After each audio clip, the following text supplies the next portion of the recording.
What's up, everybody in the chat? Everybody catching us on replay. We have got What the Show episode Force. So yeah, we're going to be talking everything Star Wars. We're already off to a great, weird, wonderful start. So it's everything we love about Star Wars because Star Wars.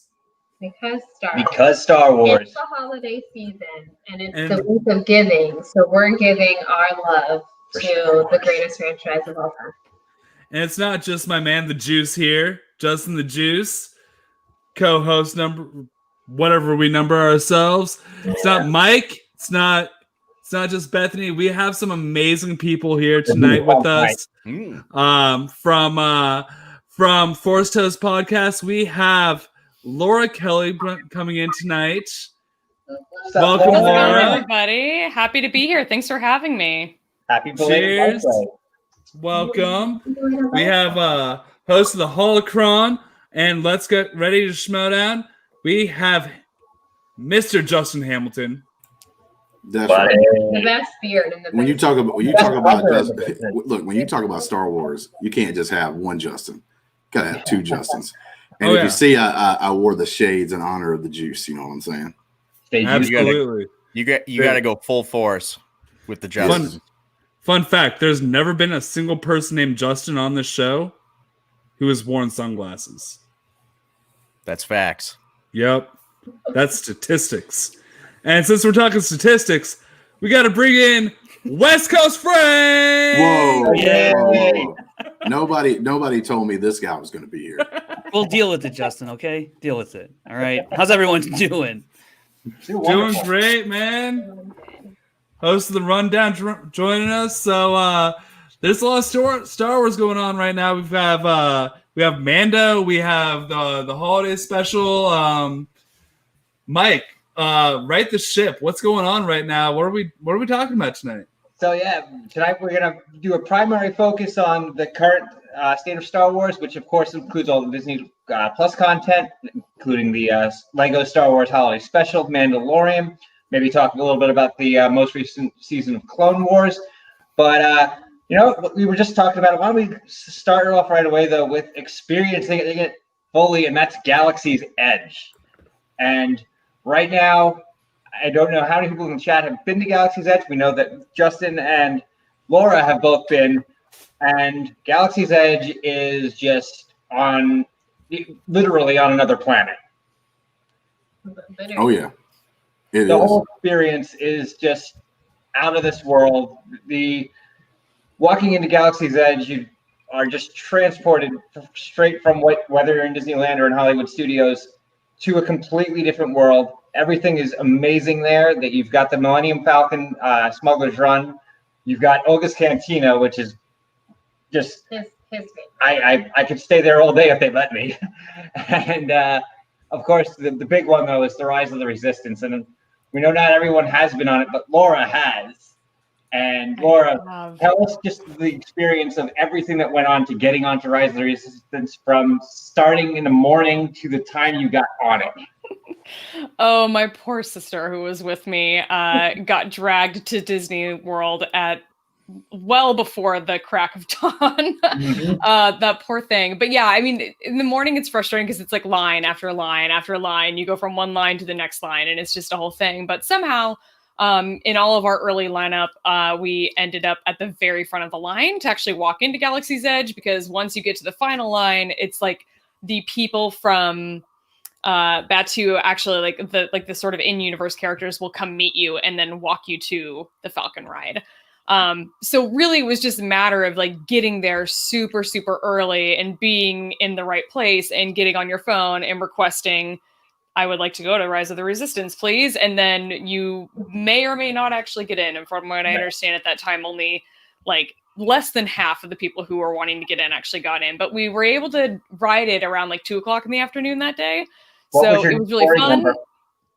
What was that?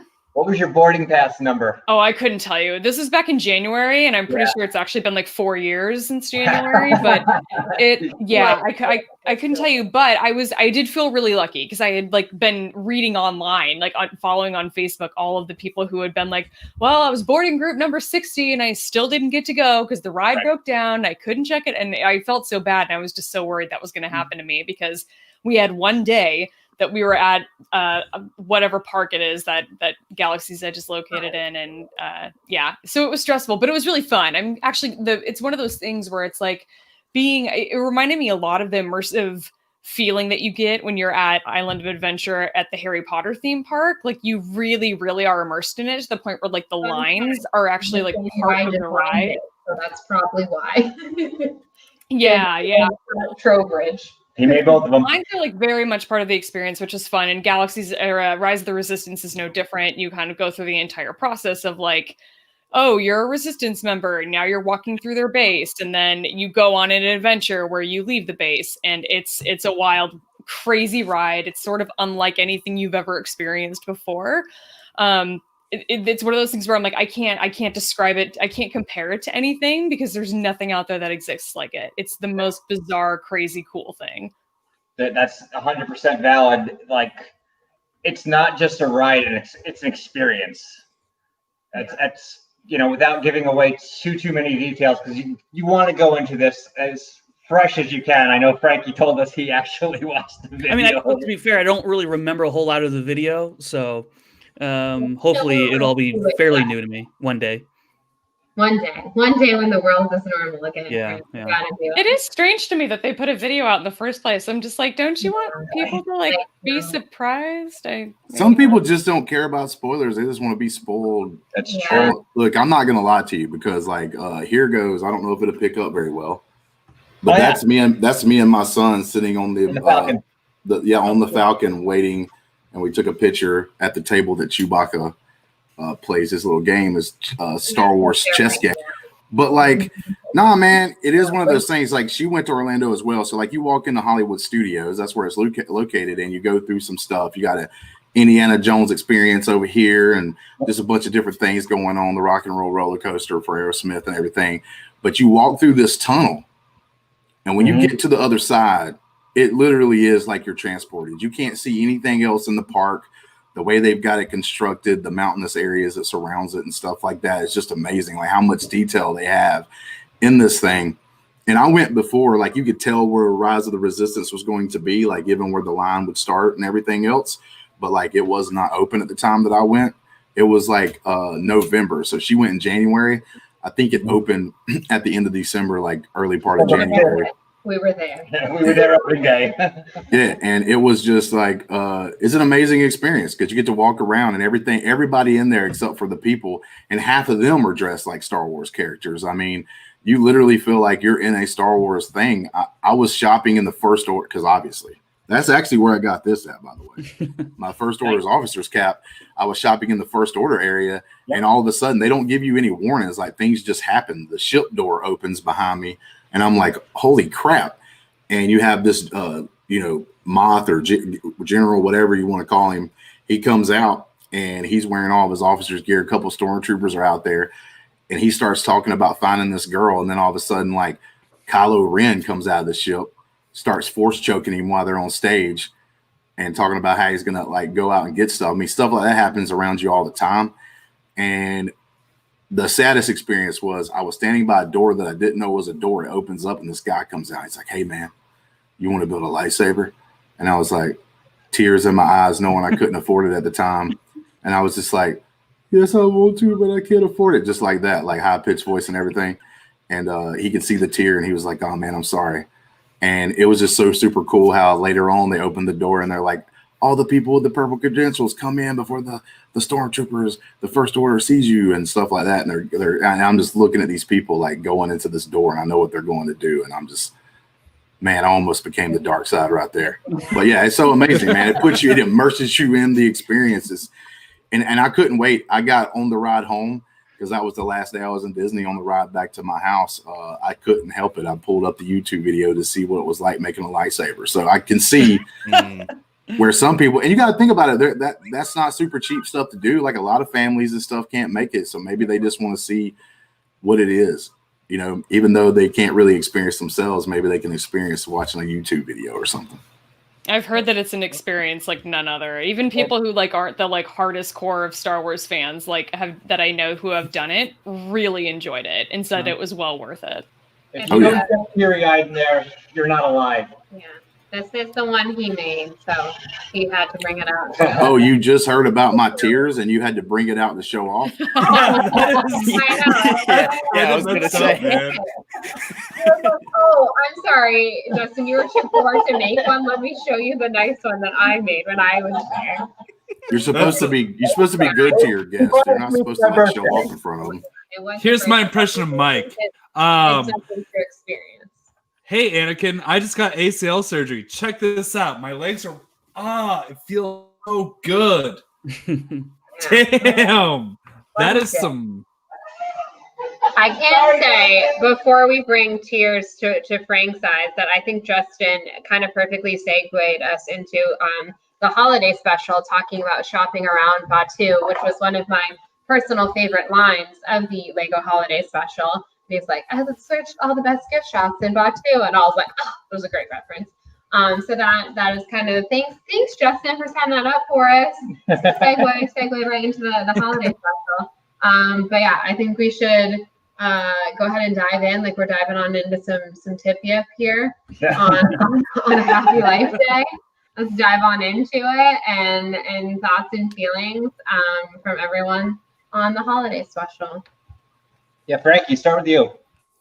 Yeah, I thought it was a really cool way to honor the entire Star Wars saga story, the way that they told the story. It was really fun, and I thought it was a great use of kind of, they'd use a little bit of post Rise of Skywalker, and it's like, oh, this is interesting, and then they just did a kind of like a Back to the Future-esque type of journey, and you kind of see these alternate scenes with Rey in there, and it had its typical Lego flair, the comedic timing and all of that, and it was just a really fun thing to watch, and I know it's made for like little kids, but I still get a kick out of these things, and there's some good fun humor in there, and it pokes fun at itself sometimes in here, which I can appreciate, because at the end of the day, it's all just big dumb fun. So I had a lot of fun actually watching. There will be spoilers that we're talking. I mean, not like it's like that spoilery. Right. I was like looking at Jeff's comment, and I was like, oh, just so you know, there will be some spoilers. But this is the kind of thing that even if you're you can kind of telegraph most of what's happening as you're watching it, but it's delightful. It is. The way that like it brings everyone together. Can we say that there's time travel involved, or is that a spoiler? Did I just? You're fine. It's in the trailer. That's like the beginning. Yeah. So like the way that obviously there's time travel, so that's a way that you can have Darth Vader interact with Rey and all that stuff like that. But like that was like as a kid, what I would do with my Star Wars Legos is I would like invent this story where they time travel, so I can have Qui-Gon fighting Palpatine and Vader and Obi-Wan, like everyone together, and Luke, and it's like that was so perfectly how they were able to do that, because obviously otherwise there's no way you can have everyone come together. But it was like really like being a kid, literally, like that. So a story like that would have been something 9-year-old me came up with in my bedroom. So it's like, well, and that's what Mandalorian is anyway. Like it's Jon Favreau playing with his toys for the most part. Mm-hmm. There's that element though that's like, it's the parts where it's like they're dunking on like the dialogue of both like the new and original trilogy, and like they poke so much fun, so self-aware, that at the same time as being something that's like super for kids, it's super smart, and it's like it's for fans, and it's not too hypercritical of things. Like with Luke and with Luke and Yoda on Dagobah, when you mentioned no participation trophies, I was just waiting for the "Okay Boomer" line from Luke. Like it was perfectly set up, and I love the whole thing. Yeah, like I'm one of the few on here I don't think that's watched it, because on our show we're gonna do like a watch along with it, like closer to the holidays, because it is a holiday special or whatever. So that's what our game plan was. So thank you, Juice. Thank you. I mean, come on, man. But like, nah. But I trust Lego to have this fun. I trust Lego to be one of these places that you can be safe at. You can do whatever you want. It's all for fun. People notice that it's for fun because it's a Lego franchise. So I know it's going to be like super great and super adorable. It's hard for me to say that word, but yeah, it's super adorable, I'm pretty sure, and everything else. So yeah, I'm pretty sure I'm going to have fun when I do watch it. Although Justin the Juice told me every piece of. I have a question, and I'm sorry, Justin, because this is going to be a spoiler of the thing, but a question to throw out to the field here. So obviously, it is Lego, but it is, I guess, I mean, it's on Disney Plus, so it is technically canon. So does this, hashtag confirm that Finn is Force sensitive, since Rey is, sorry again, Justin, training him essentially to be a Jedi? Any thoughts on what that means? Frank kind of touched on the fact that it did kind of further past Rise of Skywalker storyline, even though it was this kind of like fun, lighthearted time travel romp. But like, what does that mean for kind of like Finn's future story, I guess? Well, I'll say that it's not necessarily, I think, canon. That might be like reading too much into it. The way that I've heard the Lego Star Wars material described is that it's canon adjacent. So it tends to not like totally go against the canon or contradict it in any way. But it's not, I don't think it's really part of the official storyline. That's just how I understand it. I could be interpreting it wrong. But I think it was really interesting to get to dive in a little bit deeper to that lesson that, of Finn having to learn kind of those early lessons of being a Jedi. It was actually really cute. So I really enjoyed that. It was one of those things where it would have been nice if they had explored that a little bit more in the Rise of Skywalker, or like made it a little bit more clear that was the direction they were going. But overall, I thought it was really great. The great thing about the Lego special, I think, was that we have so many parodies of Star Wars already that are already out there. We've got great things like Family Guy and Robot Chicken, I thought were really fun, but they also kind of do things in like a loving way. They make fun of it in kind of a loving way, because the people who made it obviously adore Star Wars. But this was really kind of an equivalent of that, but for a younger audience. As an adult, I fully appreciated it, but it's definitely aimed at a younger group. Yeah. Well, and, anything that drops a McClunky reference is automatically going to be. Yeah, that stuff is really great. I really appreciated, the McClunky stuff, and the fact that everyone's obsessed with Baby Yoda, like even Darth Vader. Aw, he's cute. Yeah. And it's all these like sequel characters in the Millennium Falcon. It's all these sequel characters and Greedo just for the McClunky. Yeah. Right. And he got shot and he's back to it again, which was okay. Also, anything that has 3 different Obi-Wans going, hello there. That was it. Like, I could have been the entire 47 minutes. I've been like, thank you, Lego. Yes, that is what I'm here for. That reminded me of the Jurassic Park scene where they clone John Hammond. He's like, hello, John. Hello, John. Hello, John. Hello, John. Or like the Heil sequence in Jojo Rabbit. Oh, yeah. That's straight where my mind went. But no, I mean, it's great to hear all of you guys, because y'all, it looks like all of y'all had watched it and stuff, and to be able to enjoy it, because that's the thing that I'm loving about Star Wars right now. All the stuff that's coming out, most people are super cool with it. All the things they think about dropping, people seem to be cool with it and ball game for it, which just seems really, really super good.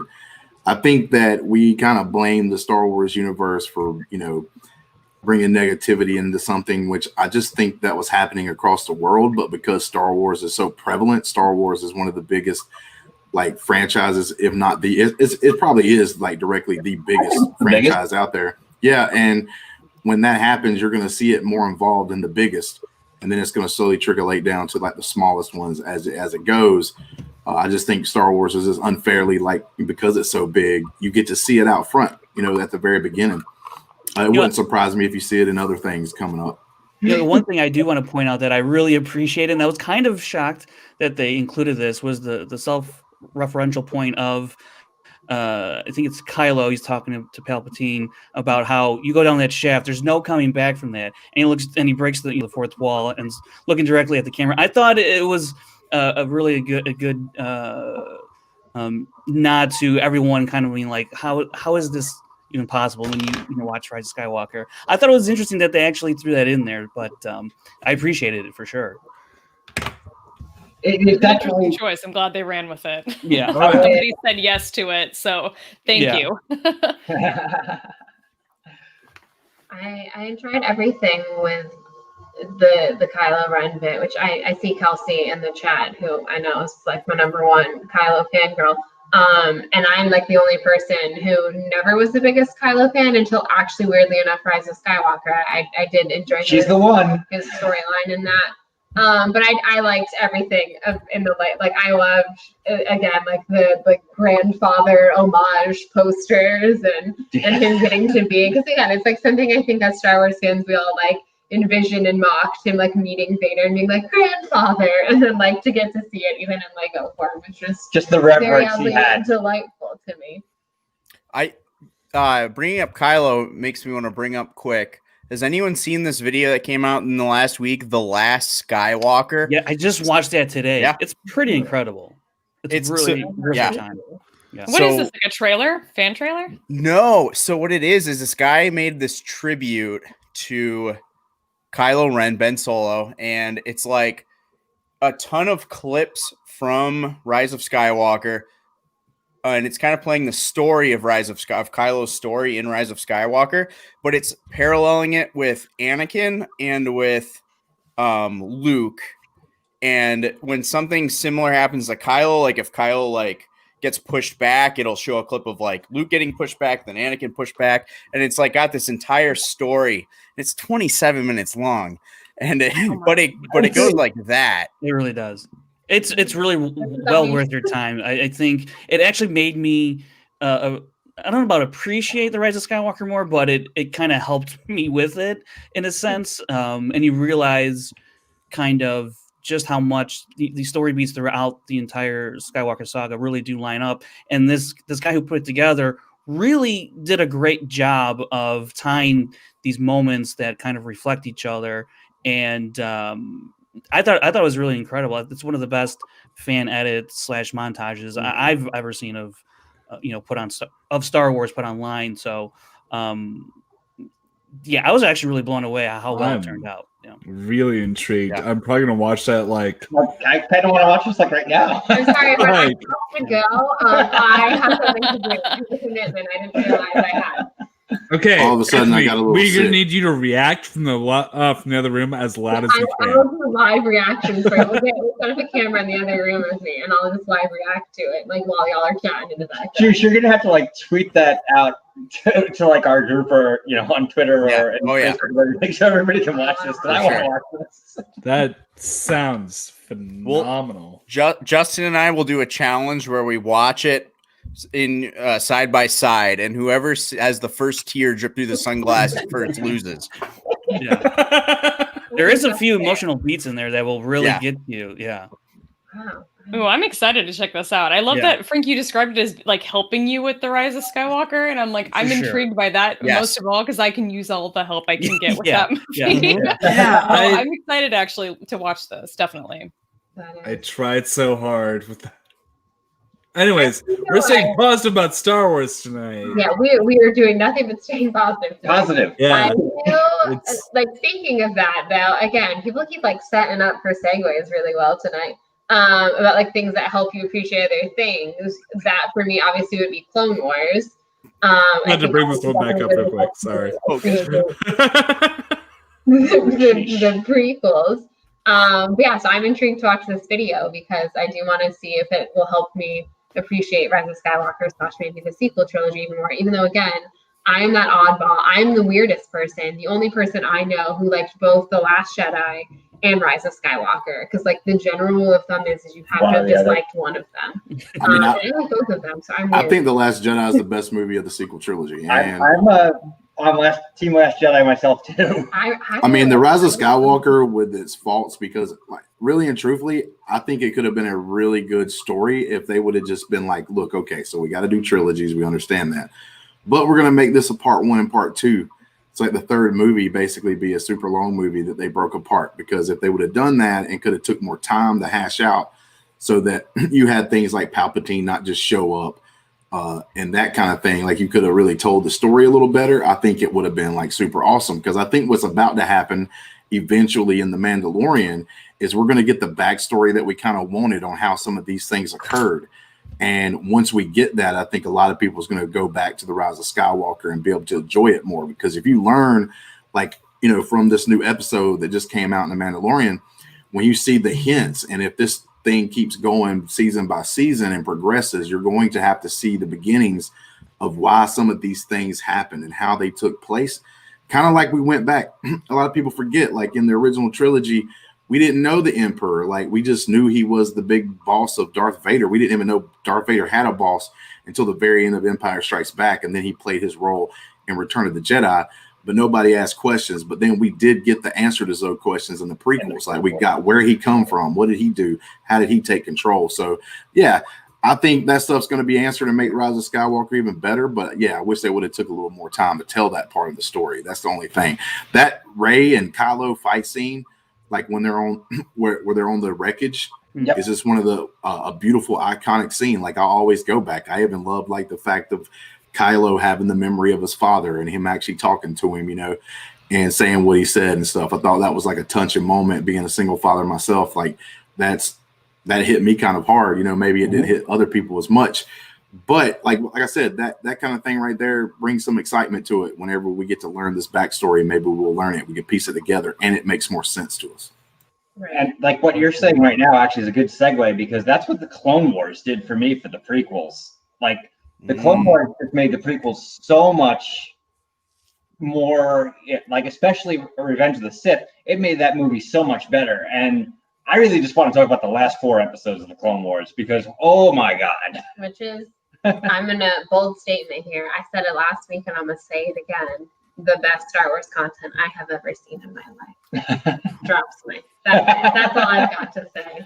Everyone else discuss. Everything will go good on this show as long as you don't mention the resistance to Laura Kelley. You'll be fine. Laura Kelley, you don't like the Resistance? That's made I don't for like kids? the show, the Star Wars. I love the idea of the Resistance, and I like the idea behind the show, the Resistance, but I don't fully appreciate the execution of it. Yeah. Nah, Frank. When I was interviewing her one time, like right after like her match or whatever in the Star Wars tournament, and we were like, "Yeah, man, they're thinking about possibly putting in the cartoons and maybe the Mandalorian into the questions so they could have more questions." And Laura was like, "Well, you know, I like Rebels and the Clone Wars, but I really don't want them in there because I don't want the Resistance." I was like, I don't want to have to watch that. I was like, I can't open the can of worms. Once you open it, then it's open. You can't put it back in. Yeah. So that is true. It's a risk. Yeah, I wasn't a fan, but I do love Star Wars Rebels. So that's when I'm in the same boat with you. When you're like this episode of the Clone Wars is like the best Star Wars. Like I've got episodes of Rebels for me that are like that's my favorite Star Wars of all the films of all of the content. What is your go-to favorite episode of Rebels? If you had to pick one, I know it's like picking a favorite child, but. Twilight of the Apprentice is incredible. The season 2 finale with Ahsoka is really, really great. I wish I could say that part of me wants to say that like Jedi Knight and like some of the episodes of season 4 are great, and they are, but I cannot go back and watch them. Like there's so much that happens in those episodes that is just so heart-wrenching. The idea of even going back and watching them again, I'm just like, I can't cope with it. Not in this environment, not in 2020, maybe someday, definitely not. But not now. Well, that's kind of how I felt about the finale of Clone Wars, even though I just dropped the mic and said it was the best Star Wars content I've ever seen.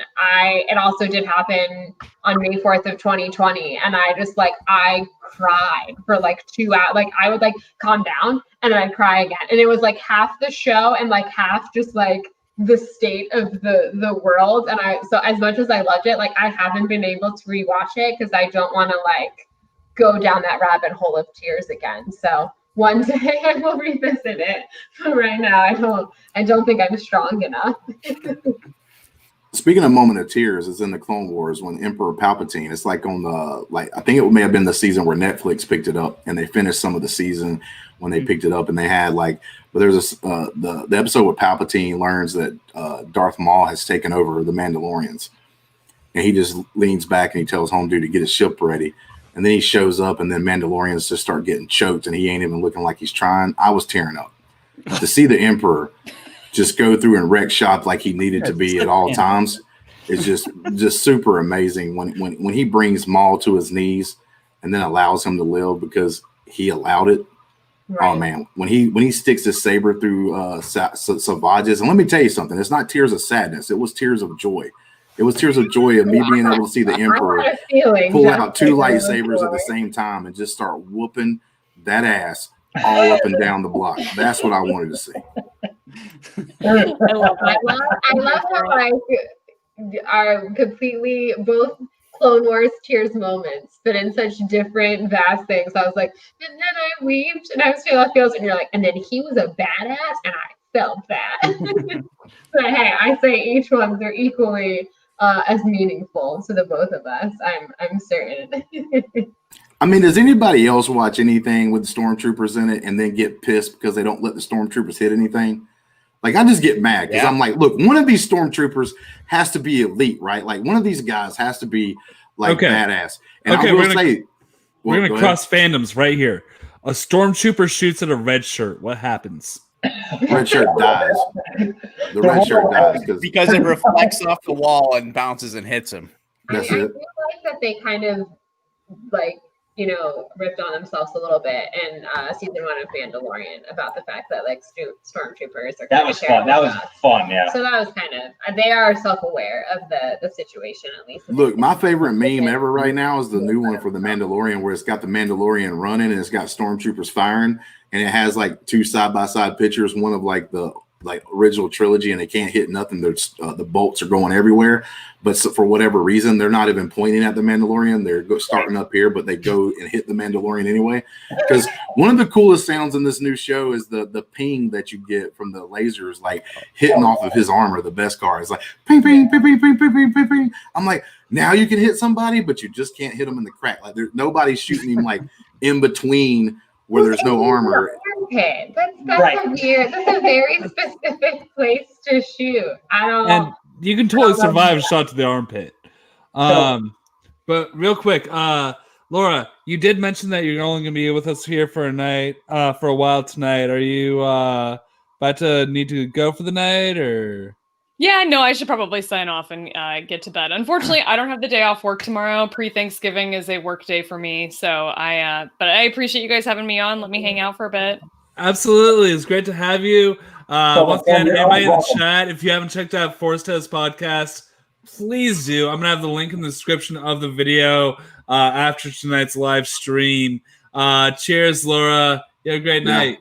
I don't know about any of you guys, but when you're sitting next, when you do a show like this with Laura Kelley, I just feel sexier. I am happy to provide that. With that, I will sign off. Have a good night, guys. You have a good one. Yeah, I'm still here. Yeah. Damn it! I thought, man. Yeah, you thought. Yeah, you thought. Well, we figured while we were lowering the sexiness quotient of the show that we would just. Yeah, Frank was too sexy for it, so you had to kick him out. Yeah, that's basically what he said. Yeah. Yeah. Oh yeah. Oh, I'm starting to question your judgments, AJ. On a real quick thing. Well, speaking of questionable judgment, Jake's here to talk Star Wars.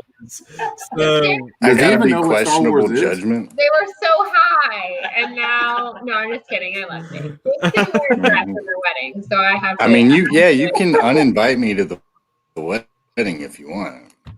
No, I want you to show up and wear a dress to it. I swear to God, if you don't walk into the reception with a tray of shots, I'm going to be disappointed. Wait, before this gets completely off rails, I'm going to. Wait, you don't have an open bar? I have to be here. Is to keep things on rails. I wanted to bring this up earlier, but I didn't. But now, before we continue talking about our love for Star Wars, I would like to go around the room. This is a sharing session, everyone. I like to go around the room, and I want to hear, because it's my favorite thing to do at Star Wars Celebration when you're like waiting in lines for god-awful endless hours, is to talk to people about when they first found Star Wars, how they first realized that they love Star Wars. So AJ, hit us off, because you're in the top left corner of at least my screen.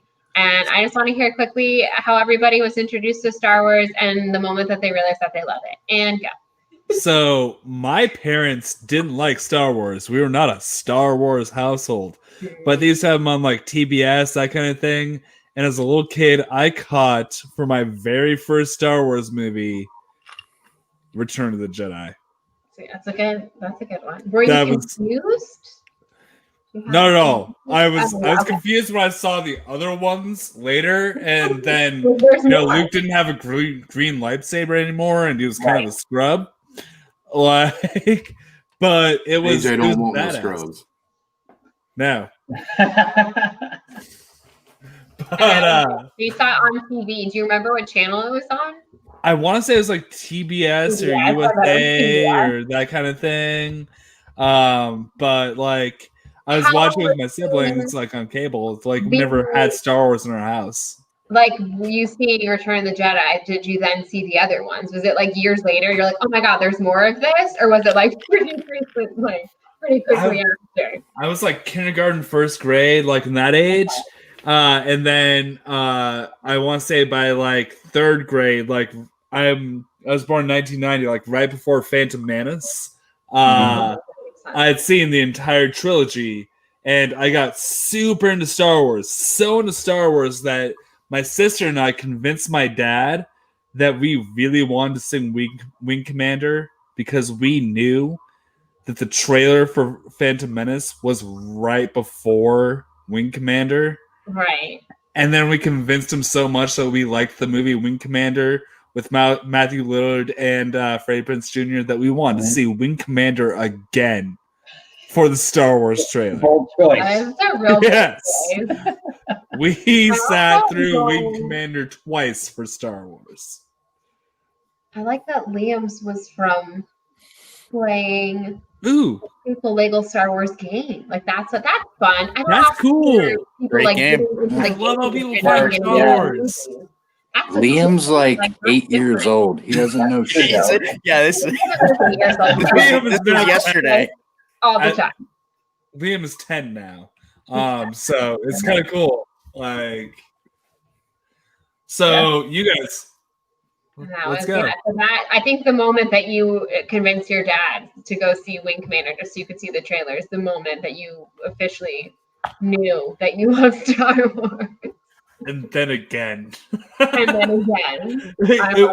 That's fantastic. This is pre-YouTube for... Do you all remember the... breaking aside, but then we're getting back to how everyone was introduced to Star Wars. But we talked about this at the last celebration a lot, the TRL thing, like the big, like Duel of the Fates, and I was a TRLer, and then that was like Duel of the Fates was on TRL for like 2 weeks. Yeah, like They also ended up doing Across the Stars for Attack of the Clones. Yeah. Yeah, like it's crazy. And so like that Duel of Fates came on, like, if I remember right, like maybe like a week or two before the movie premiered, and at that point that was like, oh my god, I have to see Darth Maul. Like when you saw that video, it's like you saw him in the trailer for however long he was on it, but you saw that video, it's like this is cool. Liam, since he's 10, Liam, do you know what TRL is? Probably not. There's no way he knows what that is. I guarantee he doesn't. Did you ever watch TRL growing up? Because if not, he doesn't know who Carson Daly is. He doesn't know any of that shit. Jake, you mentioned Carson Daly. I just want to watch Josie and the Pussycats. Jake, you're next on the when did you first, when were you introduced to Star Wars, and when did you realize that you loved it? Oh, he doesn't know what TRL is. Oh, that's cute. Well, all right, and I'm ancient. Thank you, Liam, for making me feel ancient. What does that make me? Real quick, guys, I'm going to jump out for about 5 minutes or so. I'll be on my personal account in the chat. Well, we'll miss you, HA. I didn't know the show was talking. Oh, okay. All right, Jake, when were you first introduced to Star Wars, and when did you realize you loved it? Well, before I get into that, can I just say that I love how Frank's face just dropped as soon as I showed up, and like he's just been done since I've been here. Well, can you blame me? We go from Laura Kelley to you. It's not really exactly. Frank, I thought we were good now, man. No, we are. We are. But like Laura Kelley to you, come on. I didn't even know Jake knew about Star Wars. Well, see, that's fair, and that's the point that I'm going to get into. And I'm going to say this too. Y'all could have saved money instead of having to have 6 screens. You could have just had me and Jake be on the same screen. Yeah. Well, that's assuming I let you into my backyard. Well, I mean, come on, man. Come on. We also know that Jake lives perpetually, like on his back porch. So You know you want that full frontal hug. You know you want. It's easy to find. Really Well, to give context, before last December, I had only seen the original trilogy. okay. I hadn't seen any of the other movies. I can't remember. And Ben and Drew brought me and PLD and a bunch of other Action Army generals, Kelsey, to Popcorn Talk to talk about our favorite lightsaber duels. Okay. Everybody went through theirs. They went to me, and they saw the look on my face and just started dying laughing. They knew I didn't know what the fuck they were talking about. So after that, I finally did my rewatch. So my Star Wars journey actually started this year, and I've done the rewatch twice. I watched all of Clone Wars. I watched all of Rebels. So I'm caught up. I didn't watch the other animated series. Everybody told me not to fuck with it, so I didn't bother. Resistance. I'm gonna be honest. I've never seen a single episode of it because I just didn't. Yeah. Yeah, I didn't bother with it. But to answer the question, when did my Star Wars journey begin? It was this year. That's That's awesome. awesome. That's I perfect feel for like everyone. I'm at like AA. I'm like, welcome. Taking your first step, it's great. These are your first steps into a larger world. Yeah. Yeah. And then it also helped because even before we went in to do that Action Movie Anatomy, we went to Disneyland. We went to Batu. And the PLD as someone who wasn't immersed in that culture, like even just being there was cool as fuck. And seeing the Millennium Falcon and doing a Smuggler's Run was like, okay, I think I'm going to get into this now. Mm-hmm. Yeah. And I did, and I'm fucking hooked. I'm all in. Yeah. And then I actually now like you, Jake. I like Liam's, like the game introduced him. I like that you're like on a recent Star Wars journey. There's some fun answers tonight. Frank, hit us with yours. All right. So my earliest recollection of watching Star Wars was at my grandmother's house. I saw A New Hope on VHS. I was about 5 or 6. No one was like, "Hey, sit down and watch this." Kind of just pulled it out of like off the shelf and popped it in one day, and that's as early as I can remember watching. And I guess I just kept watching Star Wars from there on out. And for the longest time, I didn't know there were other movies after A New Hope, because A New Hope kind of wraps up and you're like, oh, that's it. Just when like you're a younger kid, you don't think of what's Darth Vader doing out there and all that. It wasn't until I think I got a little bit older where I watched Empire Strikes Back and then Return of the Jedi. Probably I was around maybe 8 or 9. And so, yeah, then that just kind of like took over my childhood.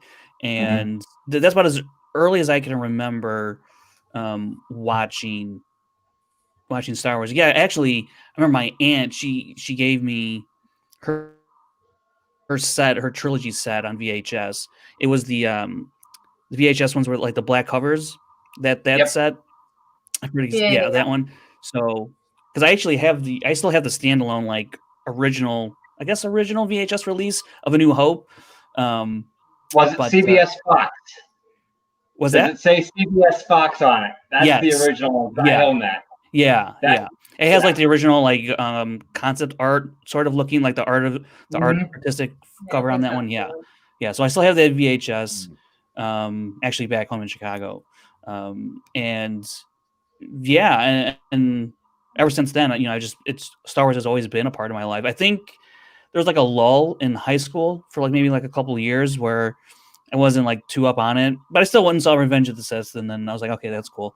And then I thought, like, all right, that's it forever, you know. And then we all thought that. Yeah. I guess that's the only Star Wars they'll ever see. I love that there's now been like 2 times where we've all gone into the theater being like, this is the last Star Wars. And then I'm like, no, it was more. That's true.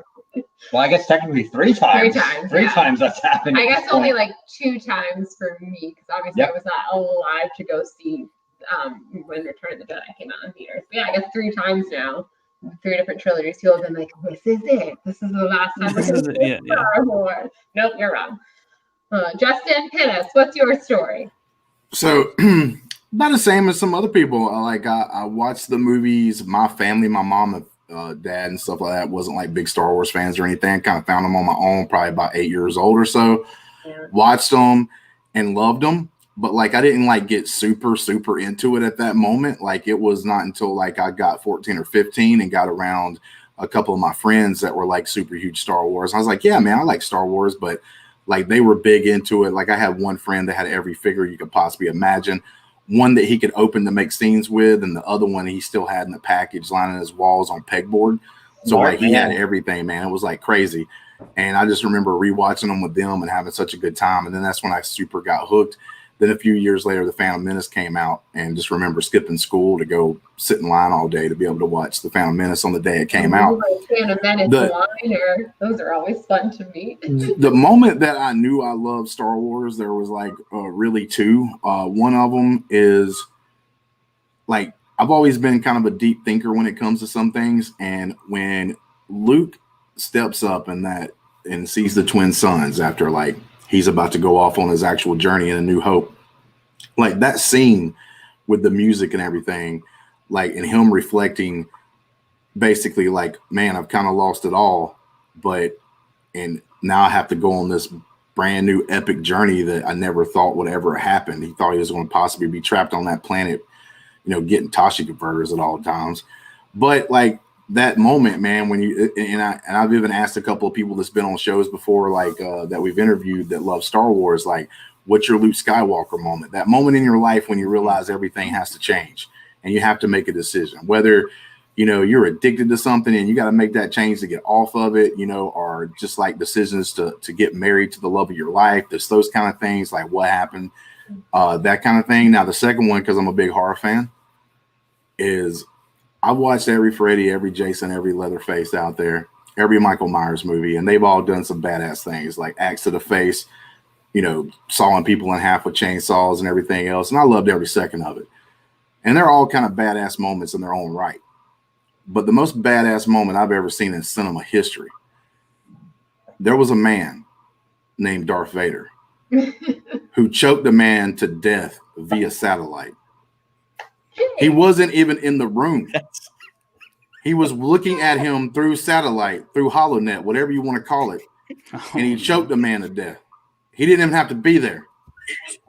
That's whenever you have those options on Facebook of like, hey, you got 12 characters. One of them you have to pick to save your life and the other ones come at you. You always pick Darth Vader. He don't even have to be there to save your life. That is literally the most badass thing I've ever seen. And those are the moments that got me hooked on Star Wars. That's why I love Star Wars. And like, that's it, man. Like straight up 100%. Like, it's just one of those things though, like later on in life, I've said this before. My son is the one thing that can bring the worst day to good again. All the nuclear bombs in the world could be facing towards me, and my son hugs me or tells me he loves me, and I would forget that those bombs exist for that moment. Star Wars is the only other thing in my life that can get me that way.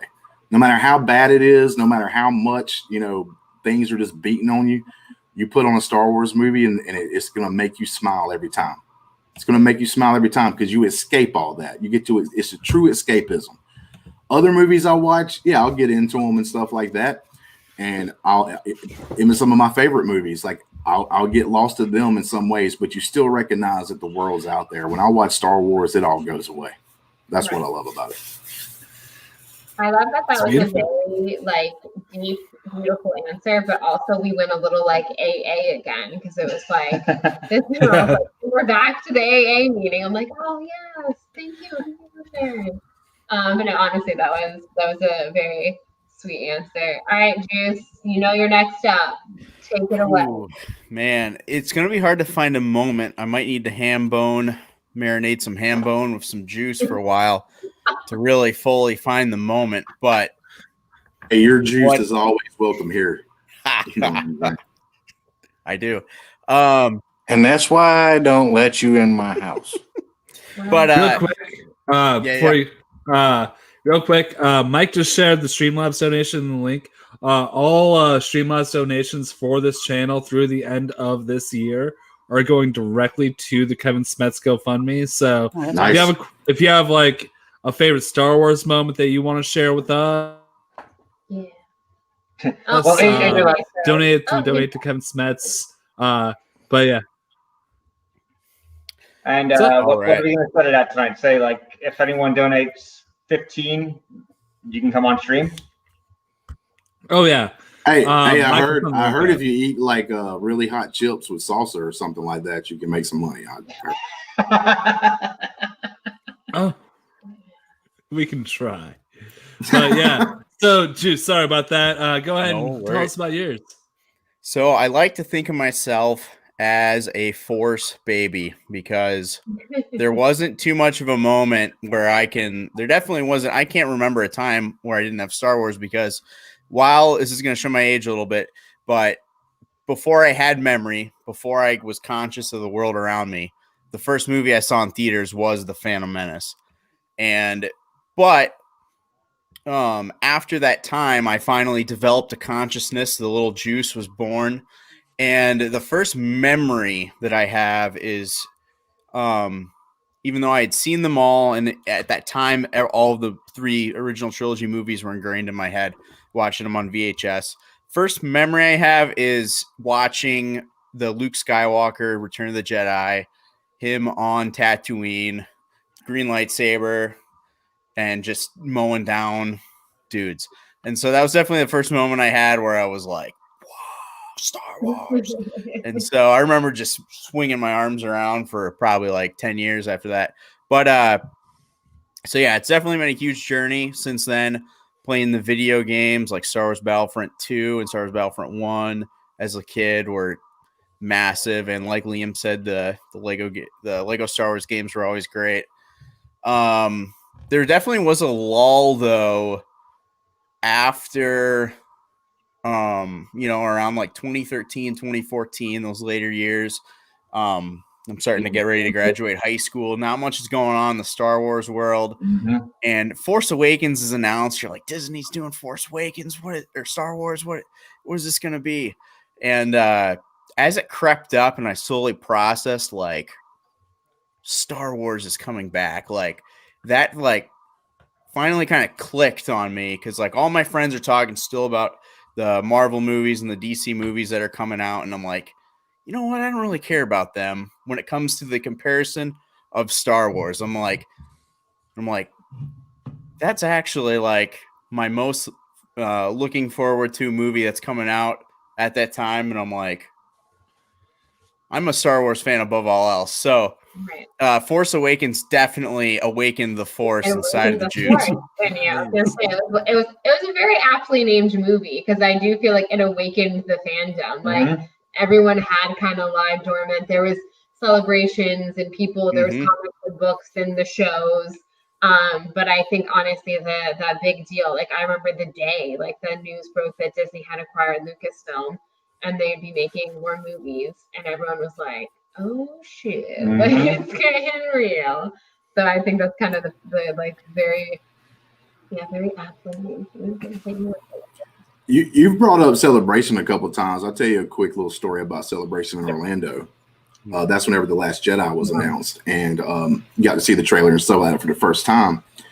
Obviously, Rian Johnson's there. Well, if you didn't have a hotel, which I had a hotel, But if you didn't have a hotel room to stay in, you got to stay inside the center. You got to like have a sleeping bag or whatnot and just stay inside there. They would just lock it up and you would just stay there and then get up in the morning, set your stuff aside, whatever.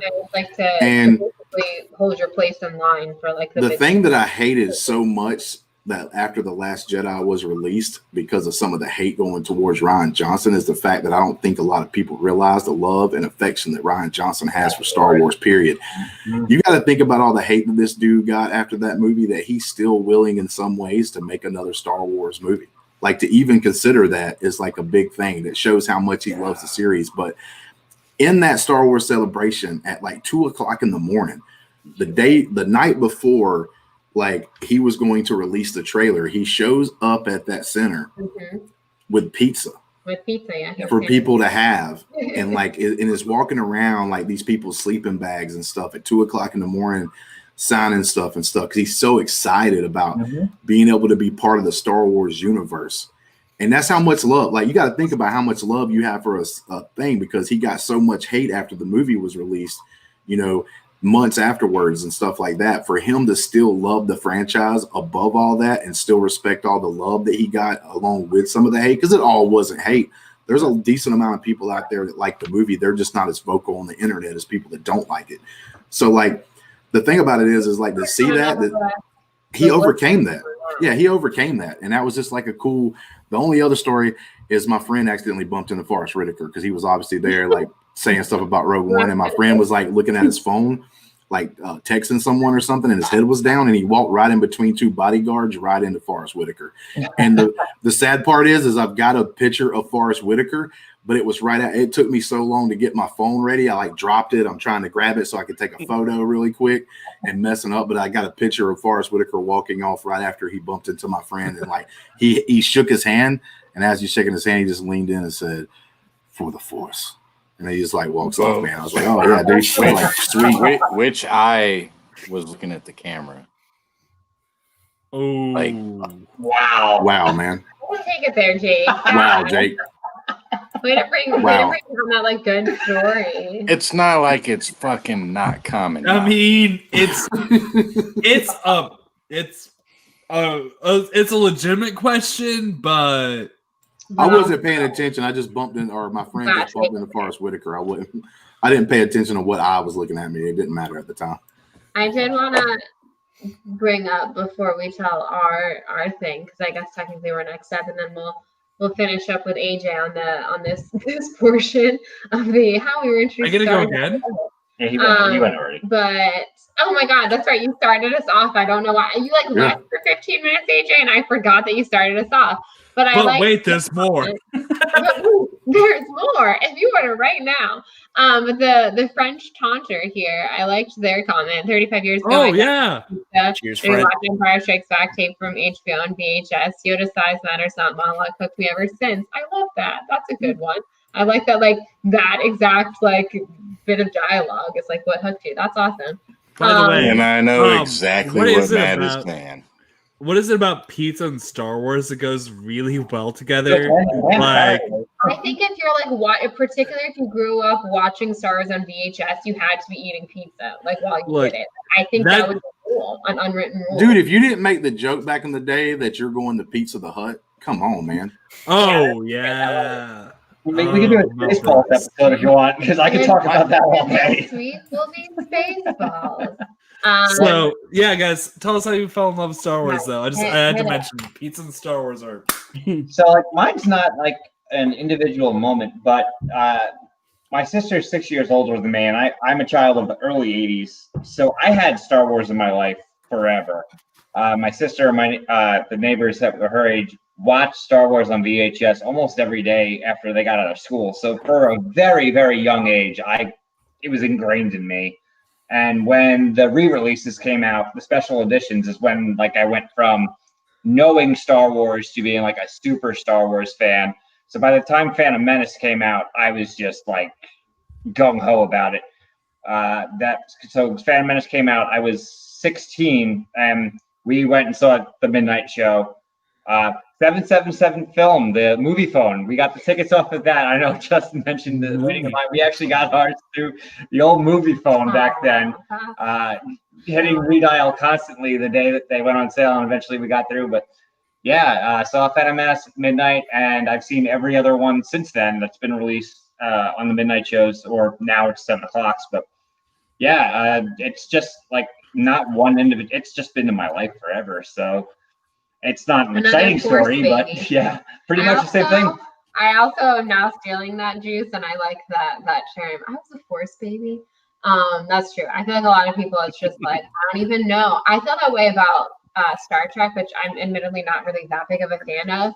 But I was like, you never talk to people and they can like tell you the exact moment they watched Star Trek, but everyone knows that it's existent. Like we've all seen it. We've all seen at least a movie, at least an episode of the show. Like we all just know that it exists, but no one can really pinpoint the moment. And I was like, I think we all just, when we're born, they're like, there's this thing called Star Trek and you will know about it in your life, but you won't ever recall how you ever learned about it. Yeah. Actually, I will recall argue that till the end of time. Star Trek. I remember. I grew up with Star Trek. We got old episodes of The Next Generation on cable or like on like network television late at night, and like that was our excuse to stay up an extra hour and watch TV after bedtime. Was Next Generation. So I've seen The Next Generation so many times, like through and through. By the way, guys, we just got our first Streamlabs donation for the channel. What? It was from the inimitable Jake Yakavetta. And the message is, can I come on stream? Yeah, Jake, I think we'll allow it. So, appreciate Jake. With that, Jake, you can send the link to jump in this stream to anybody that you would like. Anybody. Yeah, I don't like anybody who's not on the screen right now. You like nice, us? Nice. That's what I'm saying. And most of us, he doesn't even. Okay, Frank. It loves me. Jake, send a surprise person. Frank, Jake likes you. That's what he says to my face. I love but what does it say behind my back? That's what I want to know. Look, last time I saw Frank, I came up. He tried to give me a handshake, and I gave him a big ass hug. We've come a long way. Yeah. And it was social distance hug before social distancing. No, it was January. It was Brooklyn, I think. Oh yeah. I hugged everybody in Atlanta. I'm just gonna tell you right now, like even our bartender. You tried to put your dick on everybody's thigh in Atlanta. I don't know what you were doing. I mean, that wasn't the goal, but it was kind of happening because I like the full frontal hug. So, you can imagine. But I'm just saying, like, one of the things I think that people underrate is like, I could never hate a movie if I go watch it and I have a fist pump moment, right? Like, if that movie makes me sit on the edge of my seat or makes me do a fist pump, like while I'm watching the movie, there's no way that I can walk out of there, whether I thought it was the greatest thing or not, and actually say something bad about it. And that's one of the things too, that like, I think a lot of people don't recognize when it comes to Star Wars. I mean, you go to the Phantom Menace and when Darth Maul comes out and he pulls out the lightsaber and then you realize, oh my God, it's a double bladed lightsaber. Like, boom, people that didn't go, oh, or fist pump, or maybe even clap in the theater. Like when you jump into like Attack of the Clones and you have when Count Dooku says like it won't be the knowledge of the Force and Yoda pulls out a lightsaber for the first time, even though it may look silly afterwards, in the moment that was the biggest pop I've ever seen. Even being like 7 years old in the theater when that did happen, I remember the whole theater erupting when Yoda erupted. It's about good done. Yes, exactly. Revenge of the Sith. Can I tell you a great moment when I was seeing Attack of the Clones in the theater for like, I think it was like the second or third time I saw it in theaters. And it's right, it's right when, so Anakin finds the Sand People village, okay? And the music starts swelling up, and Anakin gets that face and lights the lightsaber. Now, I don't think it was like on the second or third time. This was like during I think it was on the weekend. It was like early in the morning. It was probably like 11 o'clock show. So not like the whole theater was packed, and it's been some time since the movie's been in the theater. Right. So there's probably maybe 20 people in the theater. But as that moment's happening, some guy in the theater I think it must have been his first time watching the movie because he goes, "Oh shit, it's about to go down." But yeah, but like It was you great. got I love, right, I but love audible reactions. All I It's really heard, making me. all I heard right there was that there was a great moment in Attack of the Clones, and I just fucking Yeah. but There are great moments in everything. dude, everything there is, Star but like Wars. know my Revenge of the feelings Sith. about hating on Attack of the Clones, and I will. But Revenge of the Sith, you got the moments of like Obi-Wan and Anakin fighting. You got the moment where the Emperor says like, "Oh, it's treason." Then and he pulls out his lightsaber for the first time. You have those moments even in that movie. A New Hope when Luke Skywalker shoots the shot that blows up the Death Star. You know, like you go to Empire Strikes Back in that moment where you get, oh my God, like Luke is, Darth Vader is Luke's father. And then you go to like, you just keep going on and on. Return of the Jedi. Whenever when Darth Vader makes that decision to save his son, like each Rise movie, of Skywalker when the credits roll. right? But each movie, Oh. We are being positive tonight, AJ. Positive. Rise of Skywalker when you find out Chewbacca is alive, because I'm not gonna lie, my friend and I looked at each other Chewbacca thinking should have died there. My friend and I love looked Chewie. at each other when Chewbacca dies, and we're like, "All right, we're gonna walk out." Like, AJ, I just no, want you to know this from the don't kill bottom of my Chewbacca. heart. You already are the last person in line at the buffet at the wedding because you made me watch Southland Tales. Now you're saying Chewbacca's gonna die. So we're numbering our tables at the wedding off of Star Wars. I'm getting DoorDash. And you're going to get the worst Star Wars film, which is Phantom Menace, in my humble opinion. You will be sitting there at the wedding. Okay. So I don't know. Hey AJ, I'll join you and watch some pod racing. Oh I yeah. love Phantom Menace. I'm not gonna lie. Yeah. Like Hey, if we're gonna talk about good. worst shit, what is your worst Star Wars moment? No. Okay. I do want to know. I No, don't just wanna know just the one moment, scene. One scene. But I do want to know everyone's like, what's your favorite film and what's your least favorite film? Don't elaborate on your least favorite film, but just tell me what it is. Does anyone not have Empire #1? Well, Okay. What is your number one then, AJ? Solo. Juice, put your hand down. Solo's your number. Oh, are we counting like also the stories? Are we counting Rogue One and Solo in this? Theatrically released. I It's think, Solo. yeah, that's fine. I didn't know if we were just doing episodes. I have the Solo. weirdest love of Solo. If it's not that one, then I love Solo. Empire, but I'm coming for you, little boy. then lowest is Rise of Skywalker.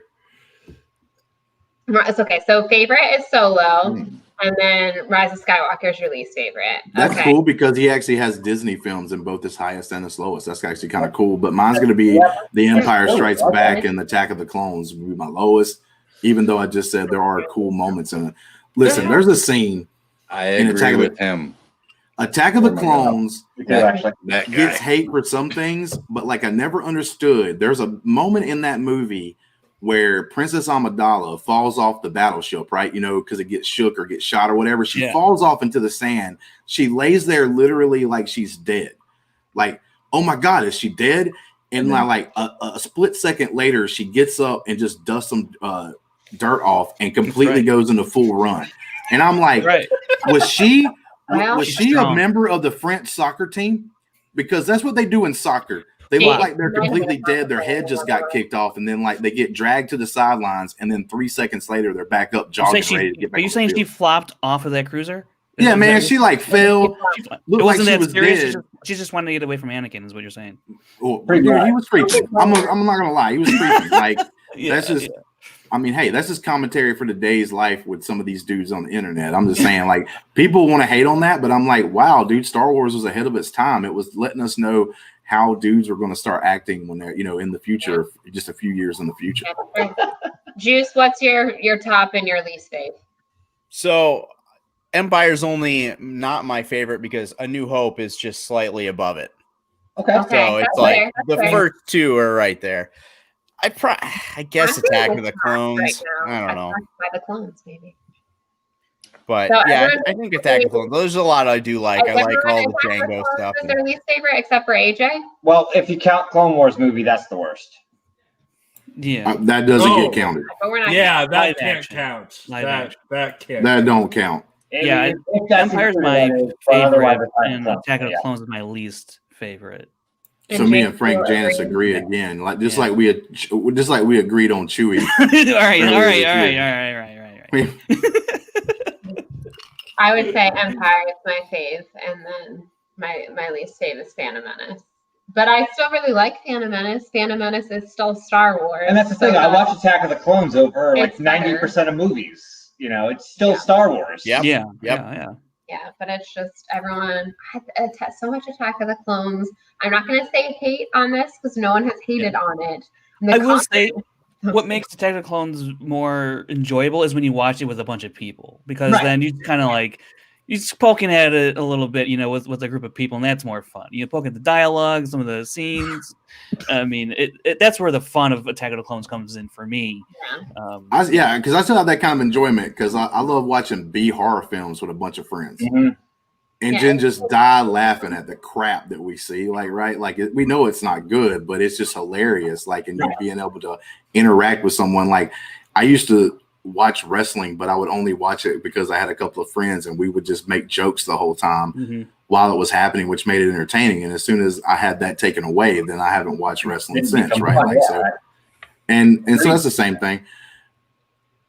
Well, it's like horror movies, like when Laurie Strode decapitates Michael Myers in Halloween 6, it's just it's hilarious. I got a huge pop in the theaters. Mm-hmm.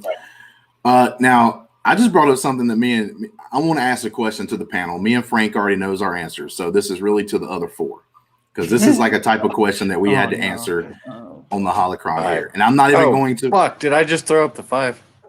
Look, and I'm not even. I'm not even going to ask like the original question. I'm just going to make it a quick, simple answer here. Out of all because me and Frank agree it's Chewbacca, but out of all the people in Star Wars, who do you think would just give you the best pounding?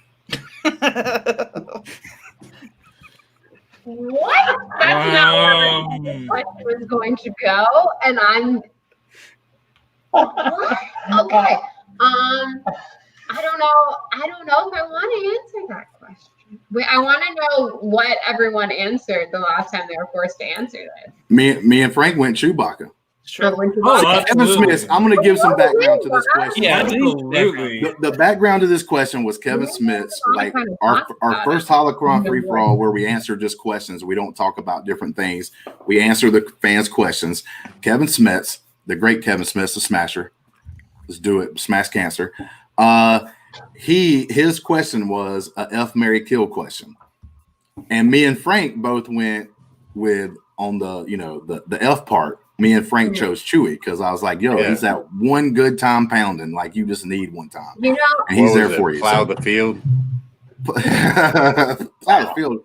No. Plow the mountain is something that he sent to me that I use.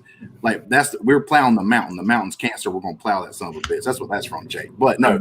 I want to know now who is the one character that you would kill. I'm gonna go to the other. Oh, that was Nin Num. It was Chewbacca, yeah. Nin Num, and Wicket. And that's who the three we had to choose. And Nin Num got killed because nobody wanted to make love to that I'm gonna probably agree. So you're marrying Wicket then in this? Oh yeah, because he's a handyman. He can help. I'm on page with this order. I would pick. I think I 100% agree with all of these. Because the way like Sonata talks about Chewie, I'm like, we could have a thing. We meet up in the cantina, it's whatever. But I'm not gonna marry Chewbacca. I mean, he's great, but I'm not gonna marry him. He would probably get angry sometimes, as we know Wookiees tend to do. But Wicket, very useful, adorable. Looks like he'd give a good cuddle. Like, looks like he'd listen. Ooh, the Wicket cuddles. I understand.